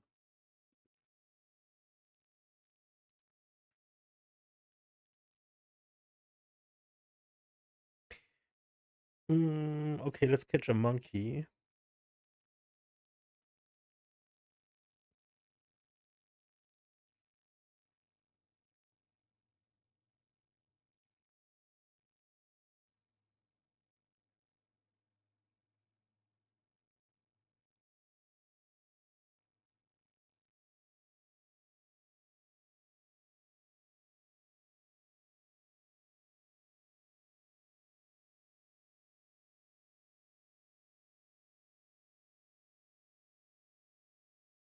Hmm.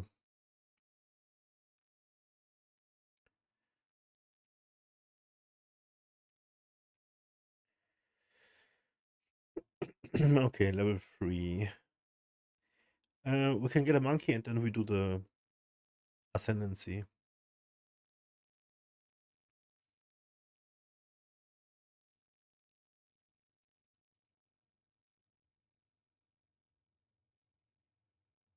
Where did I get a monkey?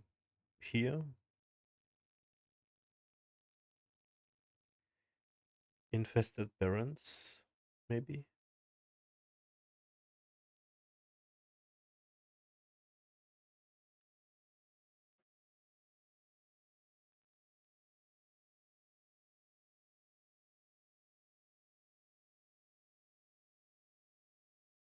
Okay. So how do I do this? Here, this guy. Oh, I didn't get him.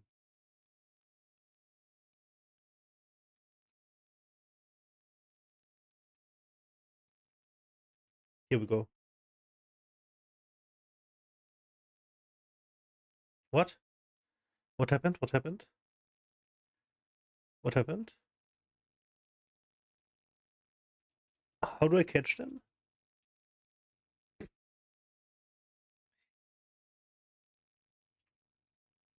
Oh, shit. How do we catch them?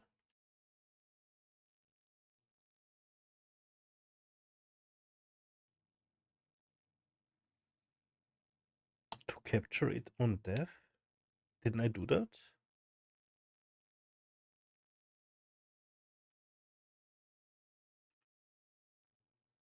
What?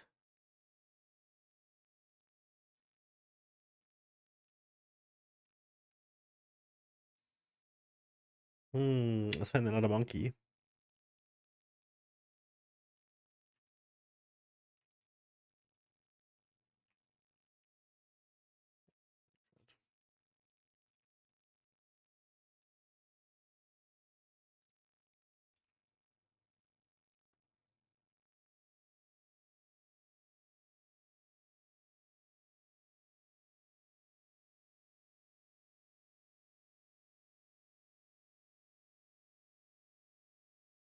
How do we do it? There we go. It's not working, right?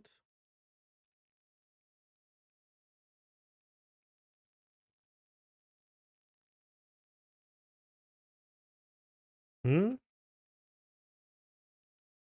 How do I do it?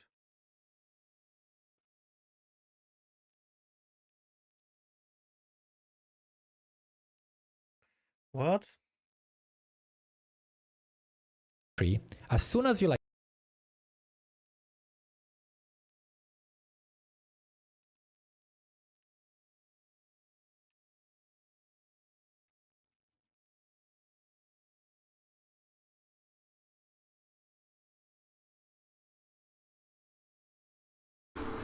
So here's how to catch a rare beast for the summoning spell. So you take your skill gem, you craft tame beast. You take the tame beast skill gem, you swap it in, put it on your hot skill or on your skill tab or wherever. Click on the monster, and then you use it. The monster, it gets there's a little animation where it gets covered in the wisp. Wait, Once you kill the wisp, you kill the mob with the wisp on it, you get the mob. And then from then on, you just have them stored like this, and you can swap them in as you need it. And you see it says under monster modifiers, the modifiers that they have. So this is the one I'm using right now. And yeah, that's really it. It's easy, it's fun. It makes the game a lot more fun once you get the Taming Beast skill. So here's how to catch a rare beast for the summoning spell. So you take your skill gem, you craft tame beast. You take the tame beast skill gem, you swap it in, put it on your hot skill or on your skill tab or wherever. Click on the monster, and then you use it. The monster, it gets there's a little animation where it gets covered in the wisp. And once you kill the wisp, you kill the mob with the wisp on it, you get the mob.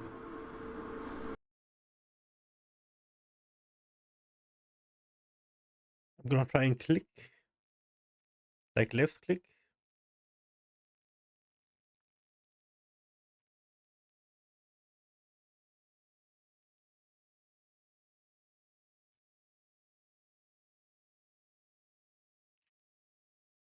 Wait.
It doesn't do anything.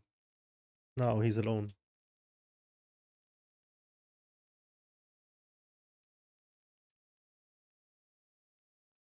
Excuse me?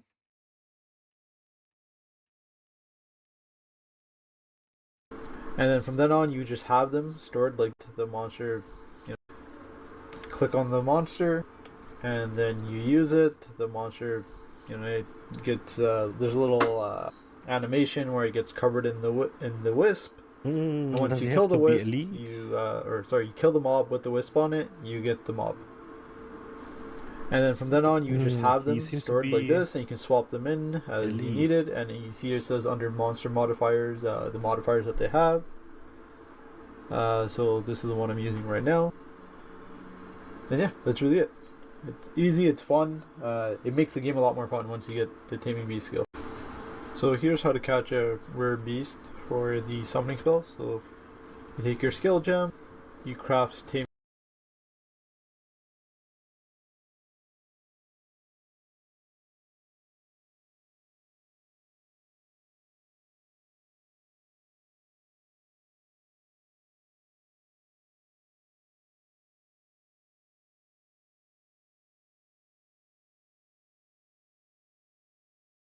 Right, so this guy. No, it doesn't work. Wait, how?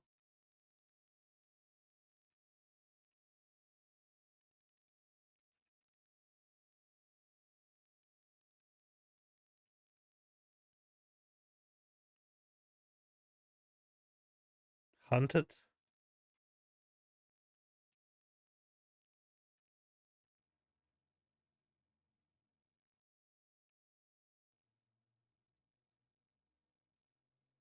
I don't understand what's going on.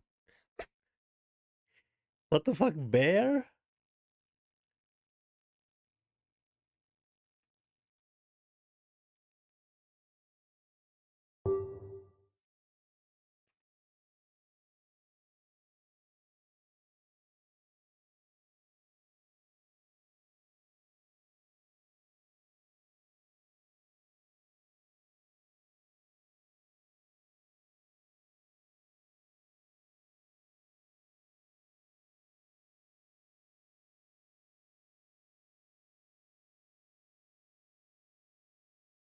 Where is Tame Beast now?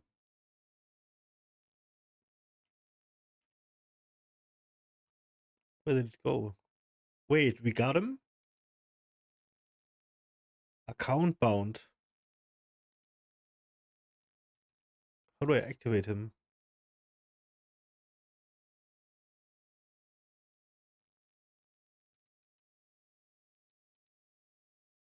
Right click to activate. Is it because of my spirit? Oh no way, look at this. Okay, what does he have? Can I see?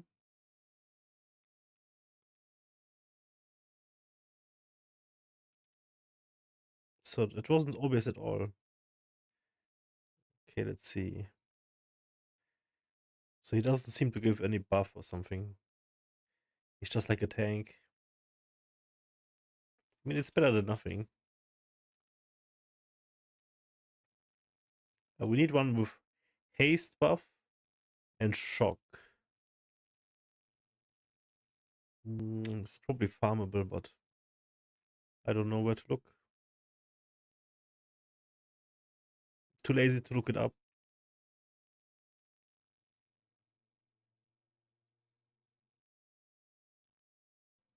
We can just try out a few different beasts. See what they can do. So they have to be elite, and I didn't really understand anything about how we caught them. Like, it didn't do what I was thinking it would do, so at all.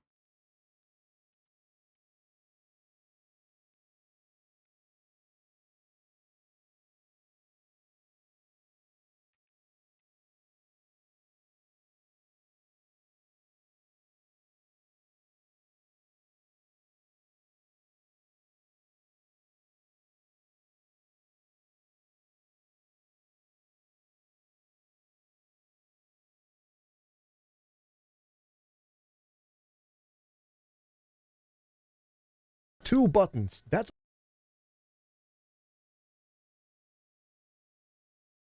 from what you're doing, what you're thinking, where you're obsessively thinking about something or obsessively doing something. You have to be able to detach a little bit to be able to make healthy, logical decisions for yourself, healthy, conscious decisions for yourself. Now, if it's a matter of also possibly, you know, maybe your life is okay and you're doing fine, but maybe you really have a lot of unhealed stuff that you need to tend to. Maybe you're really angry. Maybe you're really sad. Maybe you're really going through grief. And then that's the stuff that you really need to work on.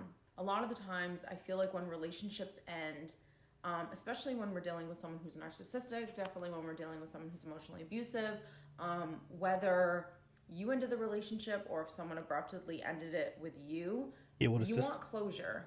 You want answers as to why this happened, right? Like, even if you got that final conversation of like, hey, this is why this relationship's ended.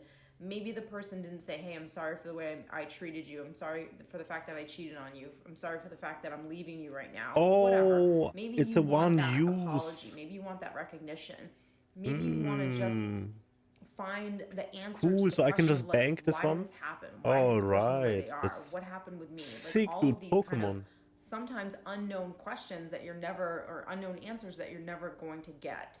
And so then it becomes Okay. a matter of the healing That's cool. process isn't even about the other person. That's It's cool, really cool, about cool. yourself and accepting that this just is the situation that it is and that it was meant to be the way it was. Now, I feel like when people don't really think like that, it's because they don't see the lesson in what happened to them. And even if you're the victim of something, what's the lesson? What can you learn? How can you grow? What can you do? Because all you have control over is yourself. You have no control over other people. So no matter what happens to you, no matter the amount of pain that you're feeling or heartache that you're going through, what can you learn about yourself? How can you grow and become stronger because of this? Because it is that pain that you're feeling that is going to allow you to become the next version of yourself, so you can then start to have the things that you want in your life. I always say, you know, obsessively thinking about something, again, you have to be conscious to it. You have to be like aware that you're actually doing this kind of stuff. And you have to know what's in my best interest. If me doing this is not in my best interest, then why am I doing it? Maybe I'll give myself like a few minutes to kind of indulge in like the pain of obsessively thinking about something, but then it has to come a point where you have to be the adult for yourself and say, okay, this isn't helping me. This isn't healthy for me. So what do I have to do? What you have to do is actually think about what you want next in your life. So take an inventory of your life and what do you want? How do you want it to change? Maybe you do want to find a great partner. Okay, what does that entail? What does that entail in terms of what actions you need to take to get that goal? And what does it entail within yourself that you know that you want to get better at so you can attract a healthier partner? If it's your life and you're like, you know what, I don't really have too much going on, or I want to go after this kind of career, or I want to do Why are they this, so or I low wanna get level? What the physically fit, fuck? whatever it is for your life. There are so many categories of life. There's your finances, there's your personal relationships, there's your environment, your home. So your romantic relationships, career, your social life, you know, like all these different areas of your life. What area right now needs work? Here's the Oh, we're gonna buy this one. I Throughout the know it. rest of your life, there's always going to be one or two areas that are going to need work. So maybe right now your social life isn't really that great, and that's something that you want to work on. Okay, well, how can you work on it? Depending on the situation, depending on the circumstance that we're in right now. If your finances aren't where you want it to be, how can you get it there? What can you do to kind of Does the get witch give us yourself to spirit? where you want to be? And I mean that in all facets of life. So if you're really honest with yourself and you set goals that allow you to have the best life possible. Now, if you don't want to make $1 million, then great. That's not the goal for you. Maybe the goal for you is like, look, I just want to live a happy life. I just want to be healthy physically, emotionally, mentally. I want to have a good life. I want to be present. I want to be grateful. And like, those are things that you want to practice. So whatever it is, it's about looking at your own life and using that energy that you're wasting, obsessing about something that quite frankly, you're never really going to even get the answers that you want out of it. Using that energy towards your own good. Now, again, if there's unfinished business, then maybe there's a lot of grief that you have to do, and not judging yourself while you're doing that grief. If you still feel unhealed and it's been years or months and you're judging yourself on why do I still feel this way? So much time has passed. Maybe you haven't actually been doing the work that you needed to do to really heal. And I gotta be honest there, I really do think that there are some relationships that they're very much like a death in the sense that You don't feel the same way you did day one, but you're always going to have a feeling inside of you, right? Maybe you don't cry every single time you talk about it, but every now and then it kind of just gets you, and it's very much like a death. It's you heal with it, you deal with it, you put it in a place, but again, every now and then, depending on what's going on with life, it might creep in, and you might have to tackle that grief again. So I think it's a matter of just being honest with yourself on, how do I really feel about this person? Why am I actually doing this? Am I searching for answers that I'm never gonna get? Am I bored in my own life? Am I unhealed in any way? And so those are things that you kind of have to tackle. Now, a couple of like easy things in terms of obsessively thinking about this person is, you know, we're not going down memory lane. We're not going down the good old days when things were great with this person, and oh my god, I remember taking this trip with that person, and this is what happened there. Like that ship's gone. So again, to do that, even though you might think, well, it feels good to go down that road, it's not going to feel good in the long run, because that road is not your reality right now. So I don't want to say focus on the negative, you know, remember all the bad things about the person that made you, not want to be with this person, or the reasons why this relationship ended. I mean, yeah, we can focus on those things to kind of remember, like, they oh, are that gone person was a immediately. jerk, and you know, I'm so glad that I got rid of them. That's fine, but I think it's more about understanding that was a season of my life, and I can look back and think of all the great times that I did have, but I can also think of all the crappy times. But the reality is, what is my life right now, and where do I want to take it going forward?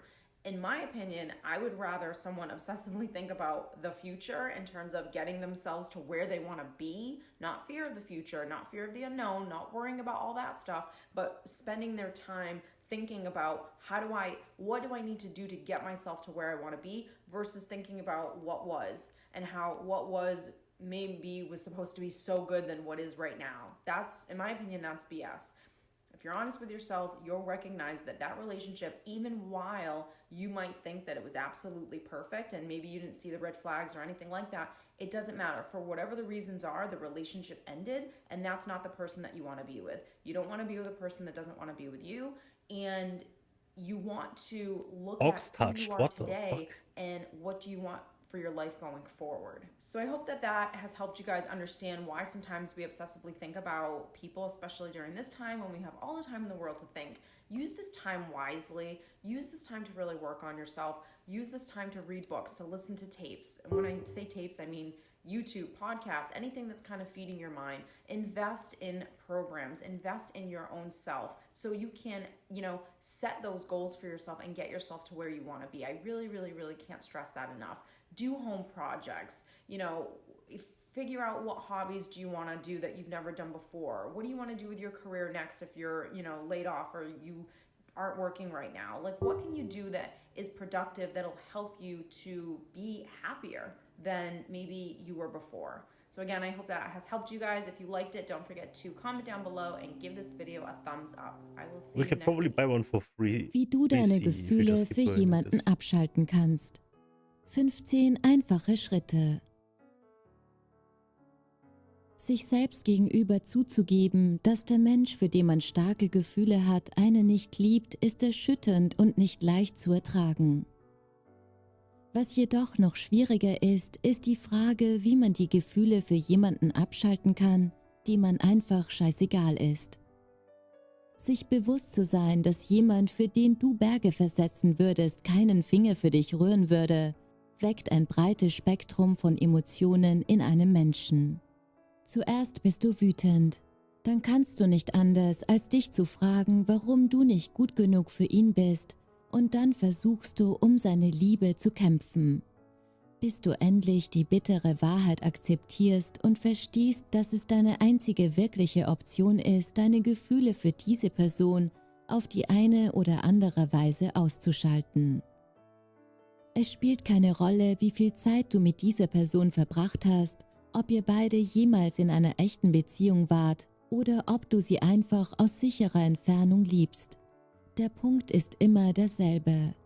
Jemandem aus dem Herzen zu bekommen und ihn aus dem Kopf zu kicken, ist nie einfach und bringt immer Schmerz mit sich.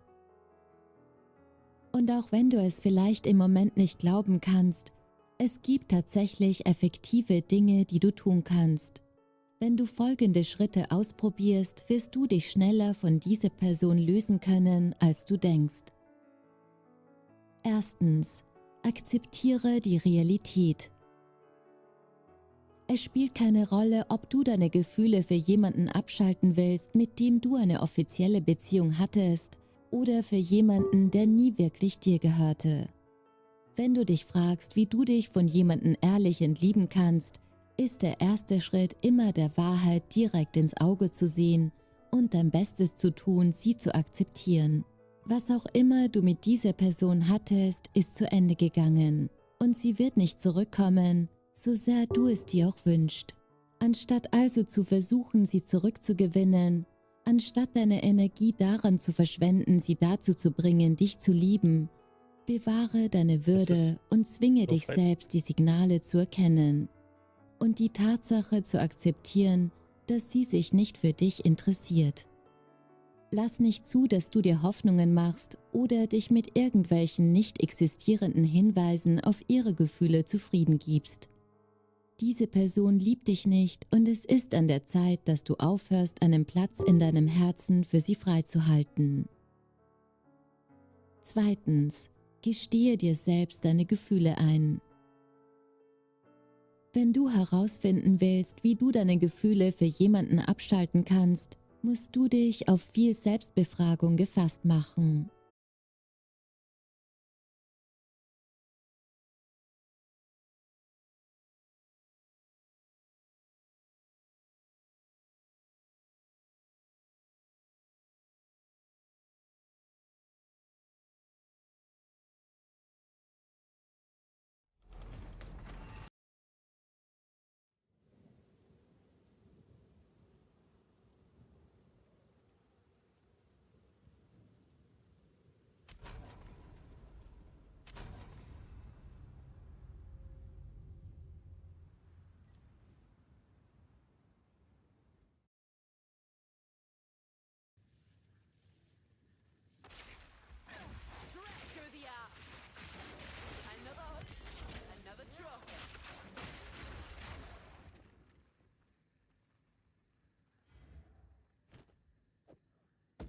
Cool, we had a quick save.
Immer er, sie.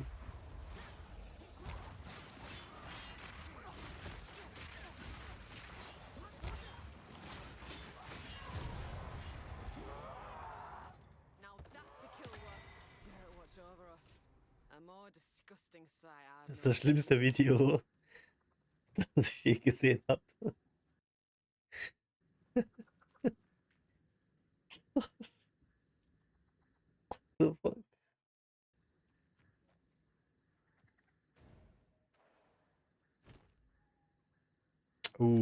get spirits.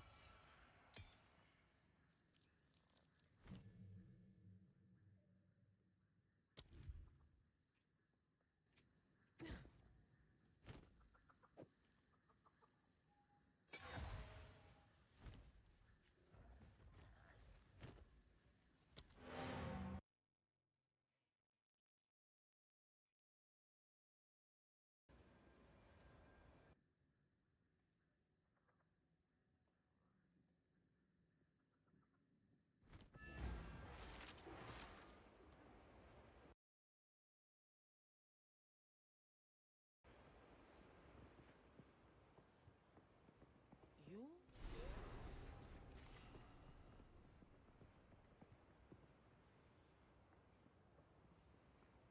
Killing scum like that's reward enough. How can I? Need a guide? Some pretty things, yes? Ah, it's idea.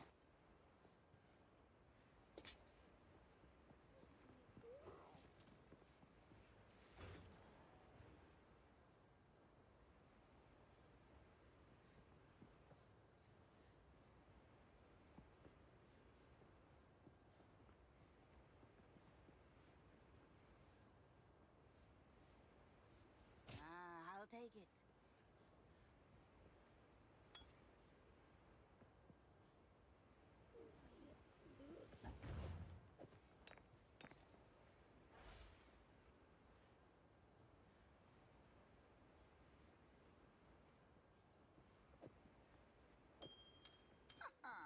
I like it.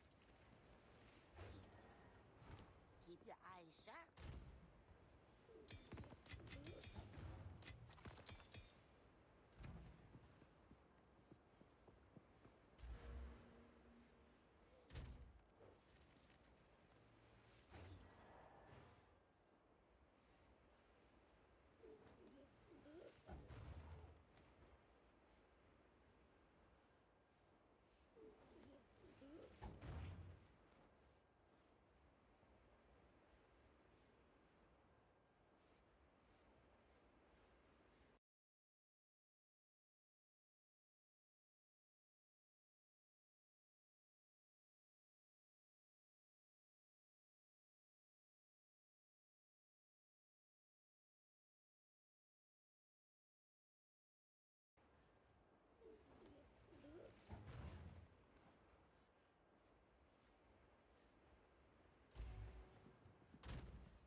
We have big monkey.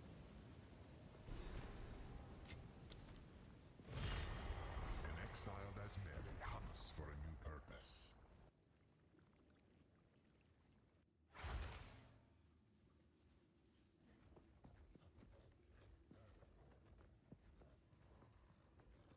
Chaos only favors those who are capable.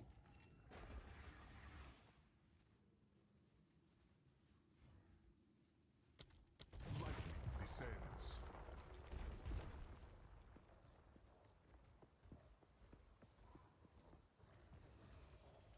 Are you ready, challenger? What's wrong with a good set of stairs? Stop!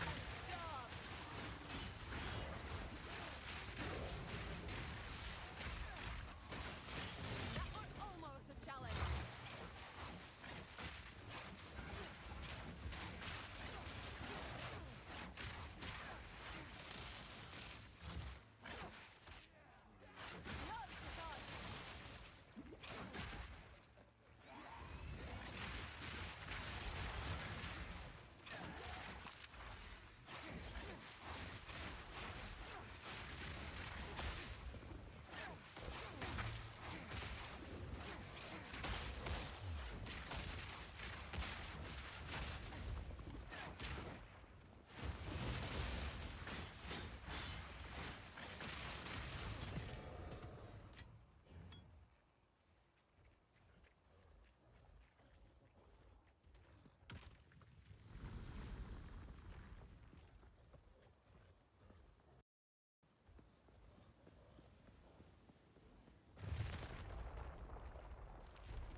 across the room.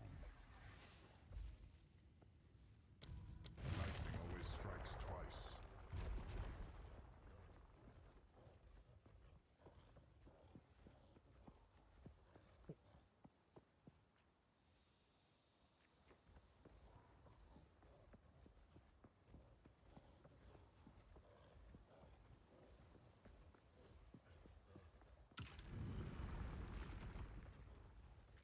Don't die.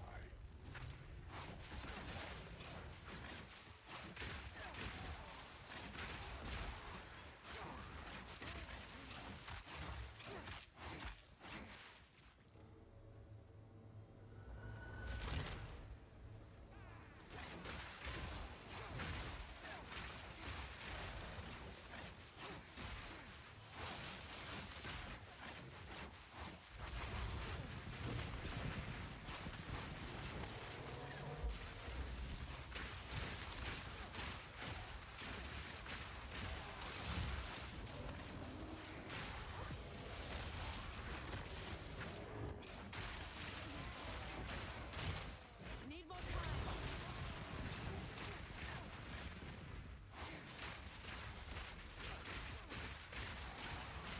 Almost done.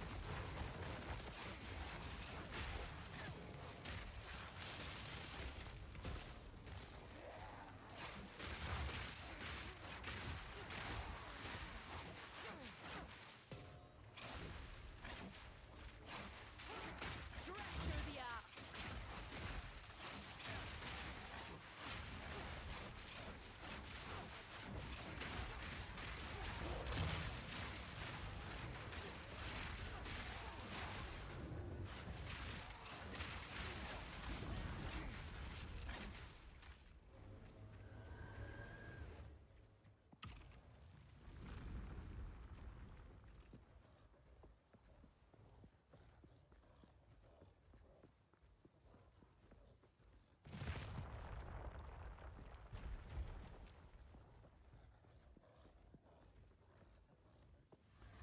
Don't give up so early.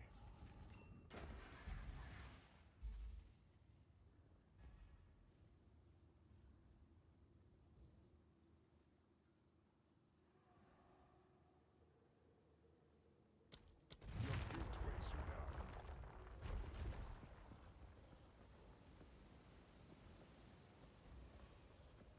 Powering the monument requires souls.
Don't give up so early.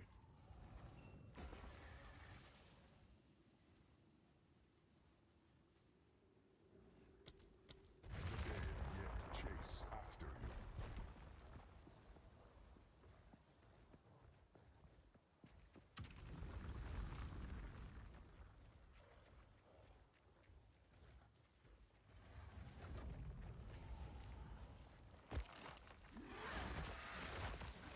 A bird will do anything to feed its young. Part of the storm.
May the strong grow even stronger.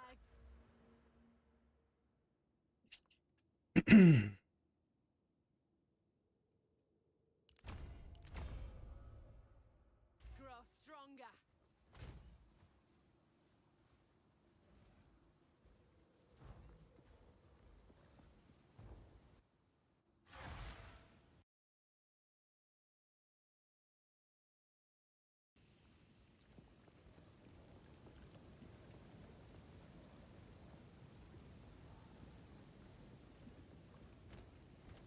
This looks different.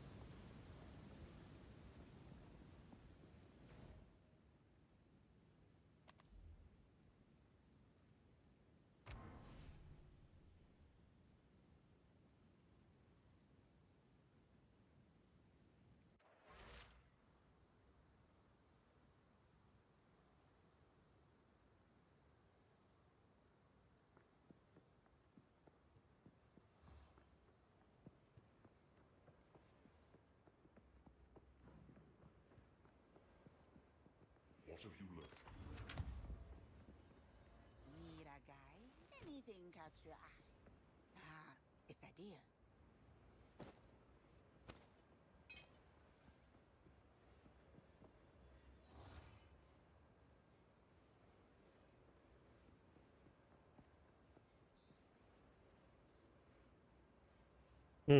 Insta mana.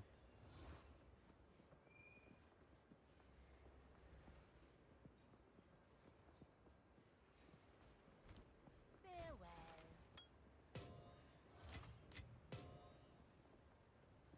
Oh. Oh ho ho. Look at this.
or die.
Hello.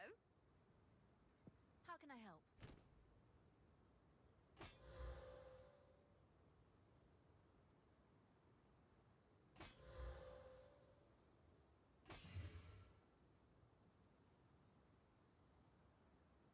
Hello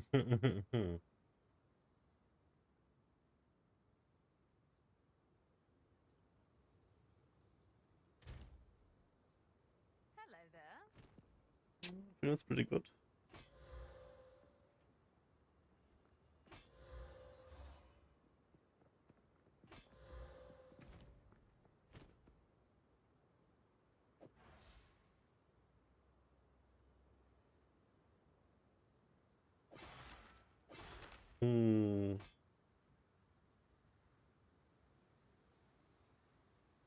Or is it not better?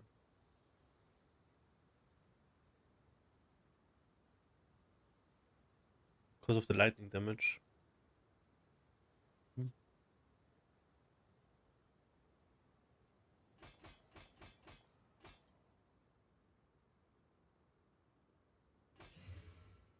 Ooh. Oh shit. Oh.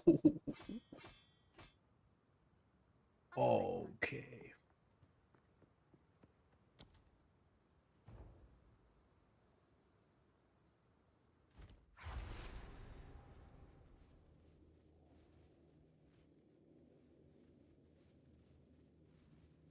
It's bloody roasting in here. Literally so.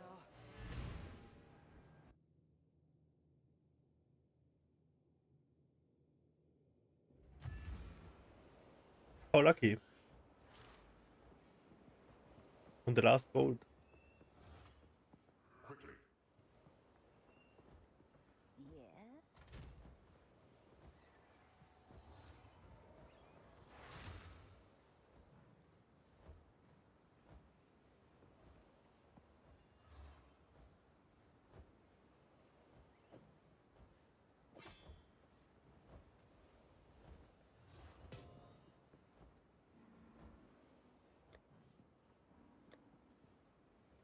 Welcome. Take your time. My try.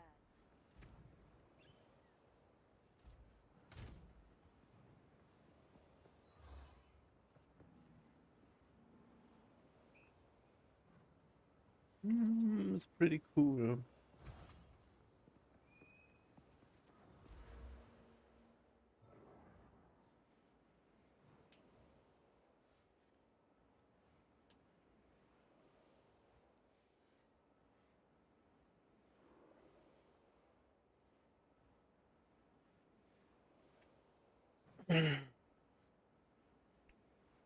Brr.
never ceases to amaze me. How can I?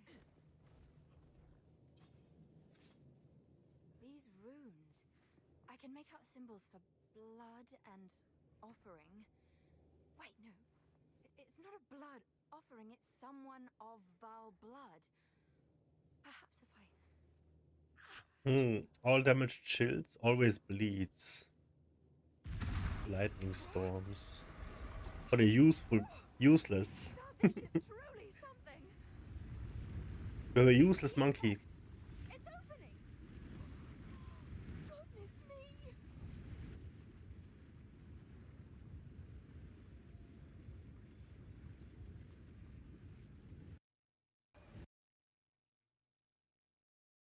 What the fuck is she talking about? The fuck?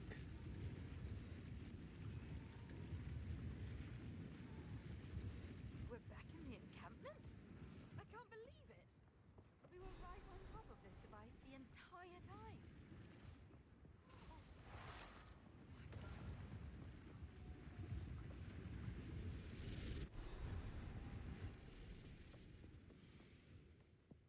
Are these living Val?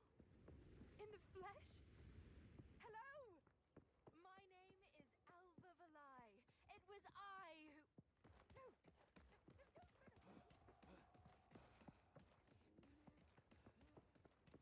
No, don't run away!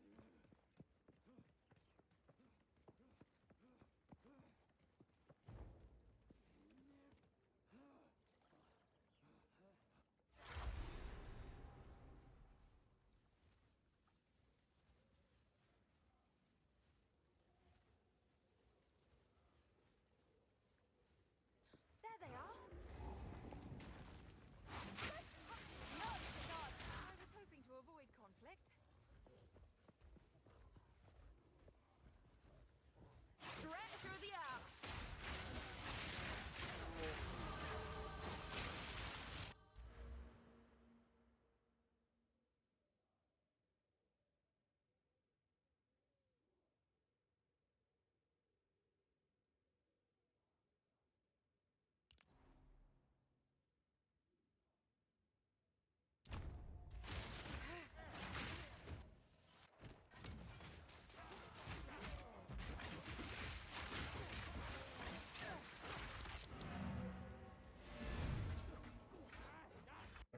We need a new beast for sure.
ends here. Don't worry. I can solve this. This is all just a misunderstanding. Which one of you activated the gate? Which one of you is a Val blood? Why, that was me, of course. I am Alva Valai, treasure hunter extraordinary. Take her! Bring her to Doriani. As for you, I will pay back every drop of Val blood you have spilled. Fight you want, it's fight you'll get.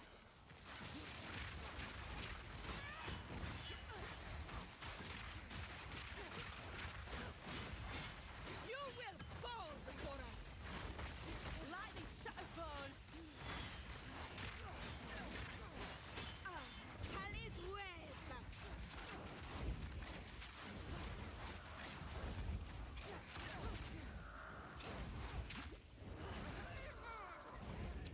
Wait, what? How do I dodge this? What?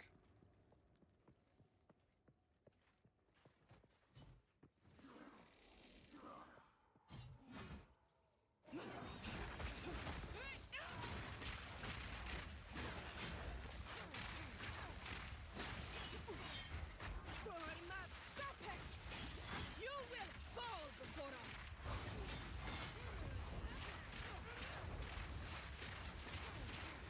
Hey, shut the mouth. Feel Arakali sting. So what is now? What happens now?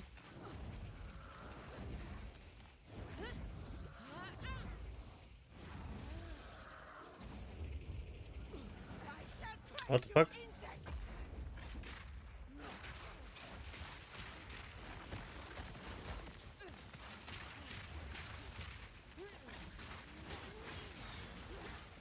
Feel Arakali sting.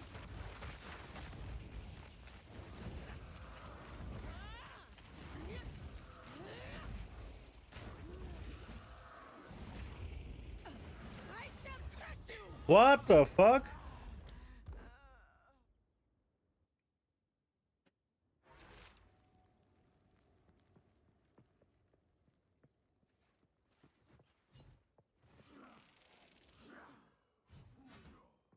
Here it comes.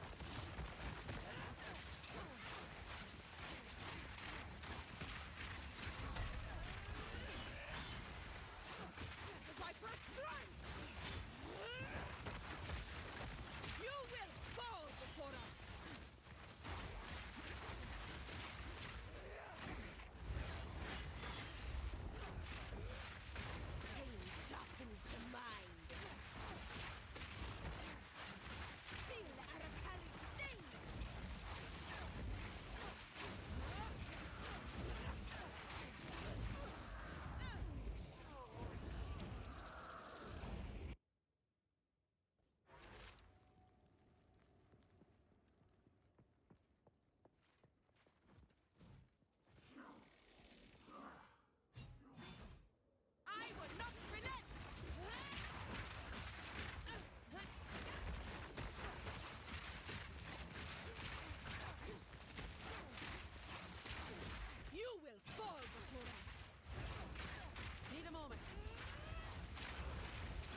Dread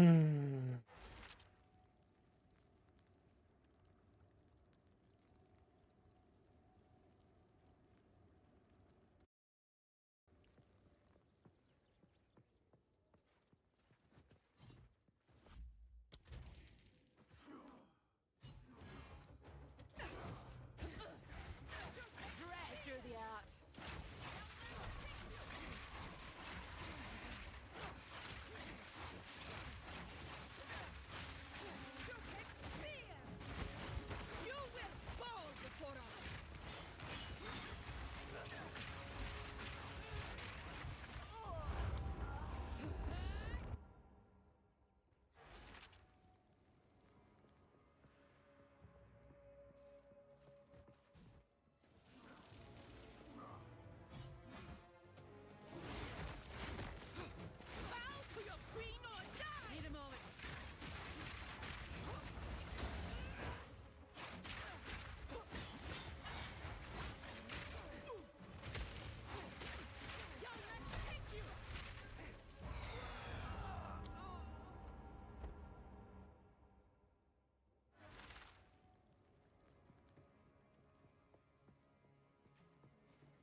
this, I'd wager.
ancestors thinking?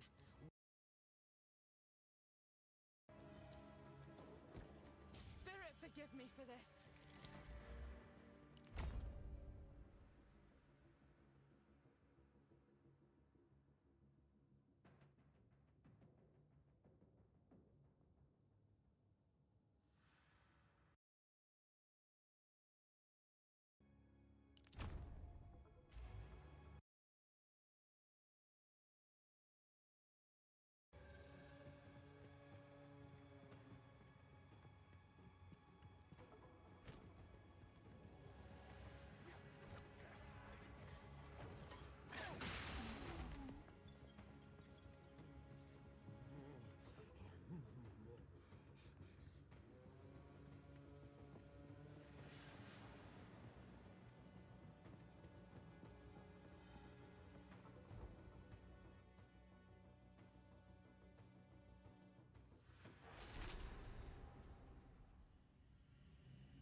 Let's get the molten vault first.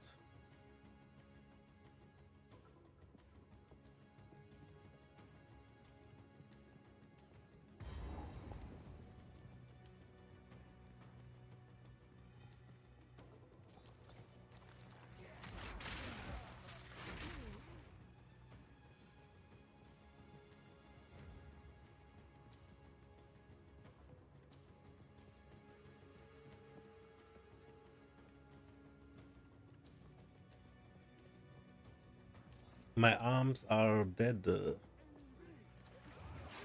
workout was pretty hard.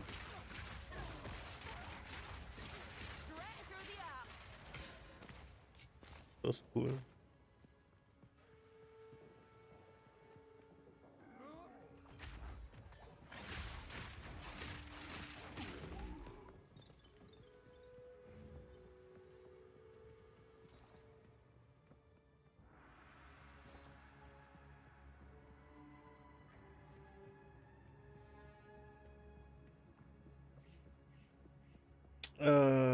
What is this?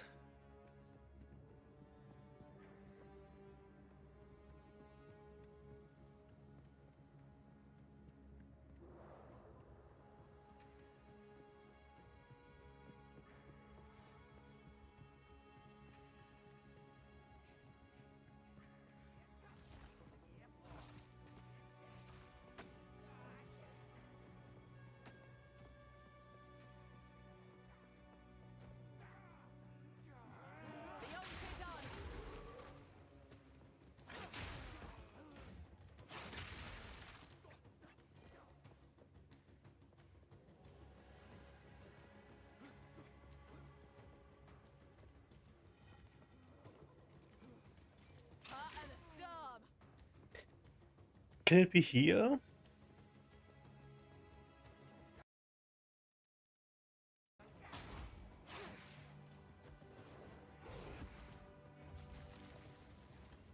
Or is it here?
Not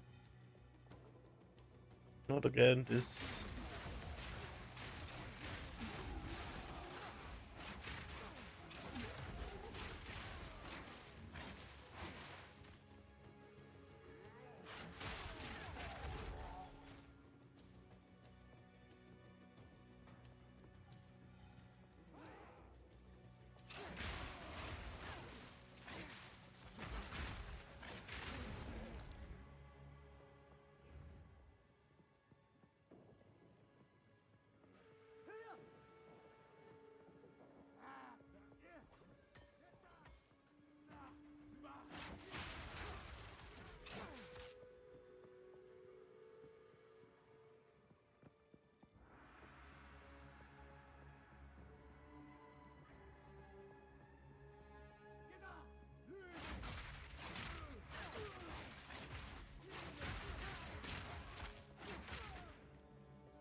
Lightning strikes twice.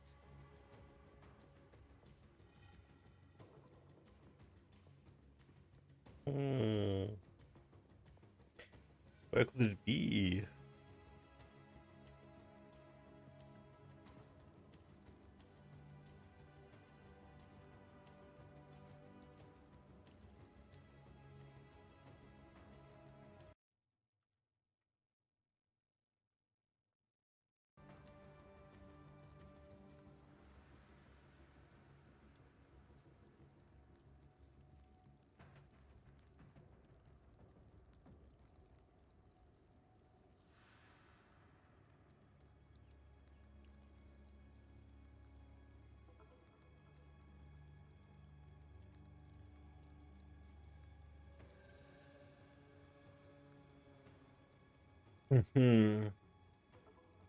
I don't see it.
What the fuck?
I don't see it, dude.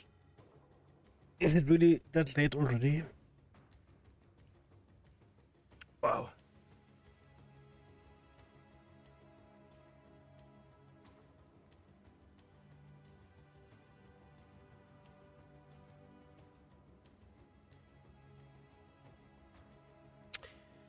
So I really can't find it. But I guess I have to get offline now.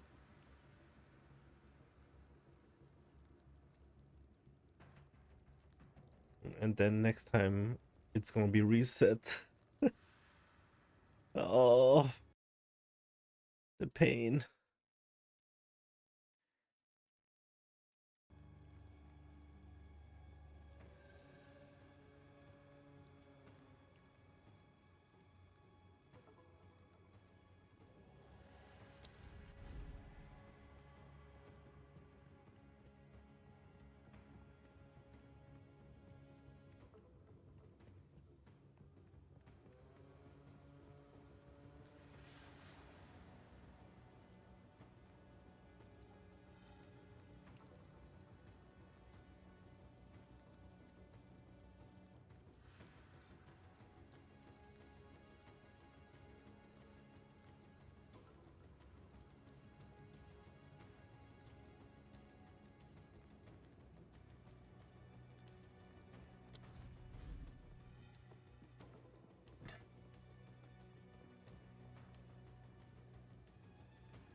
Hmm.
The hunt is on.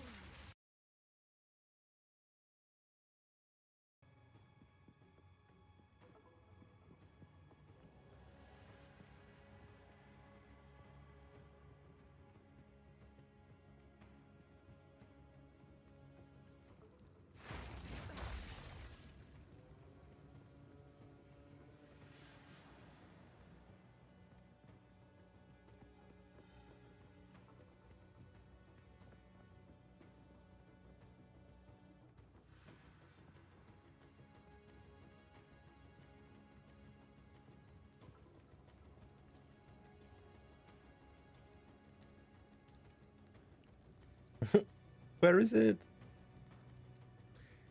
Oh.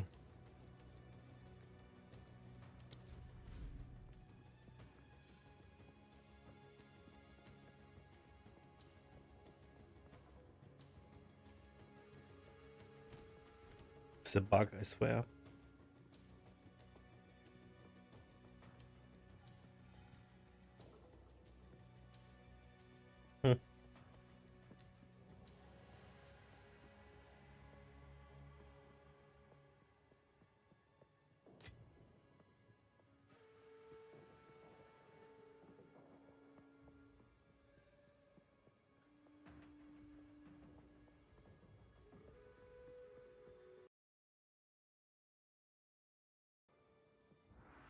Maybe we get a mask tomorrow.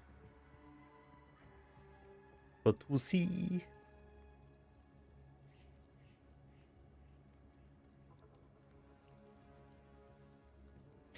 2C, please. Thank you. Dude, how can we not find it? This is ridiculous. This is all of the map. All of it.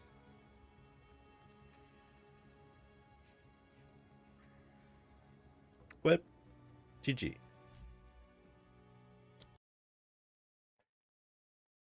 See you tomorrow, guys. Good night.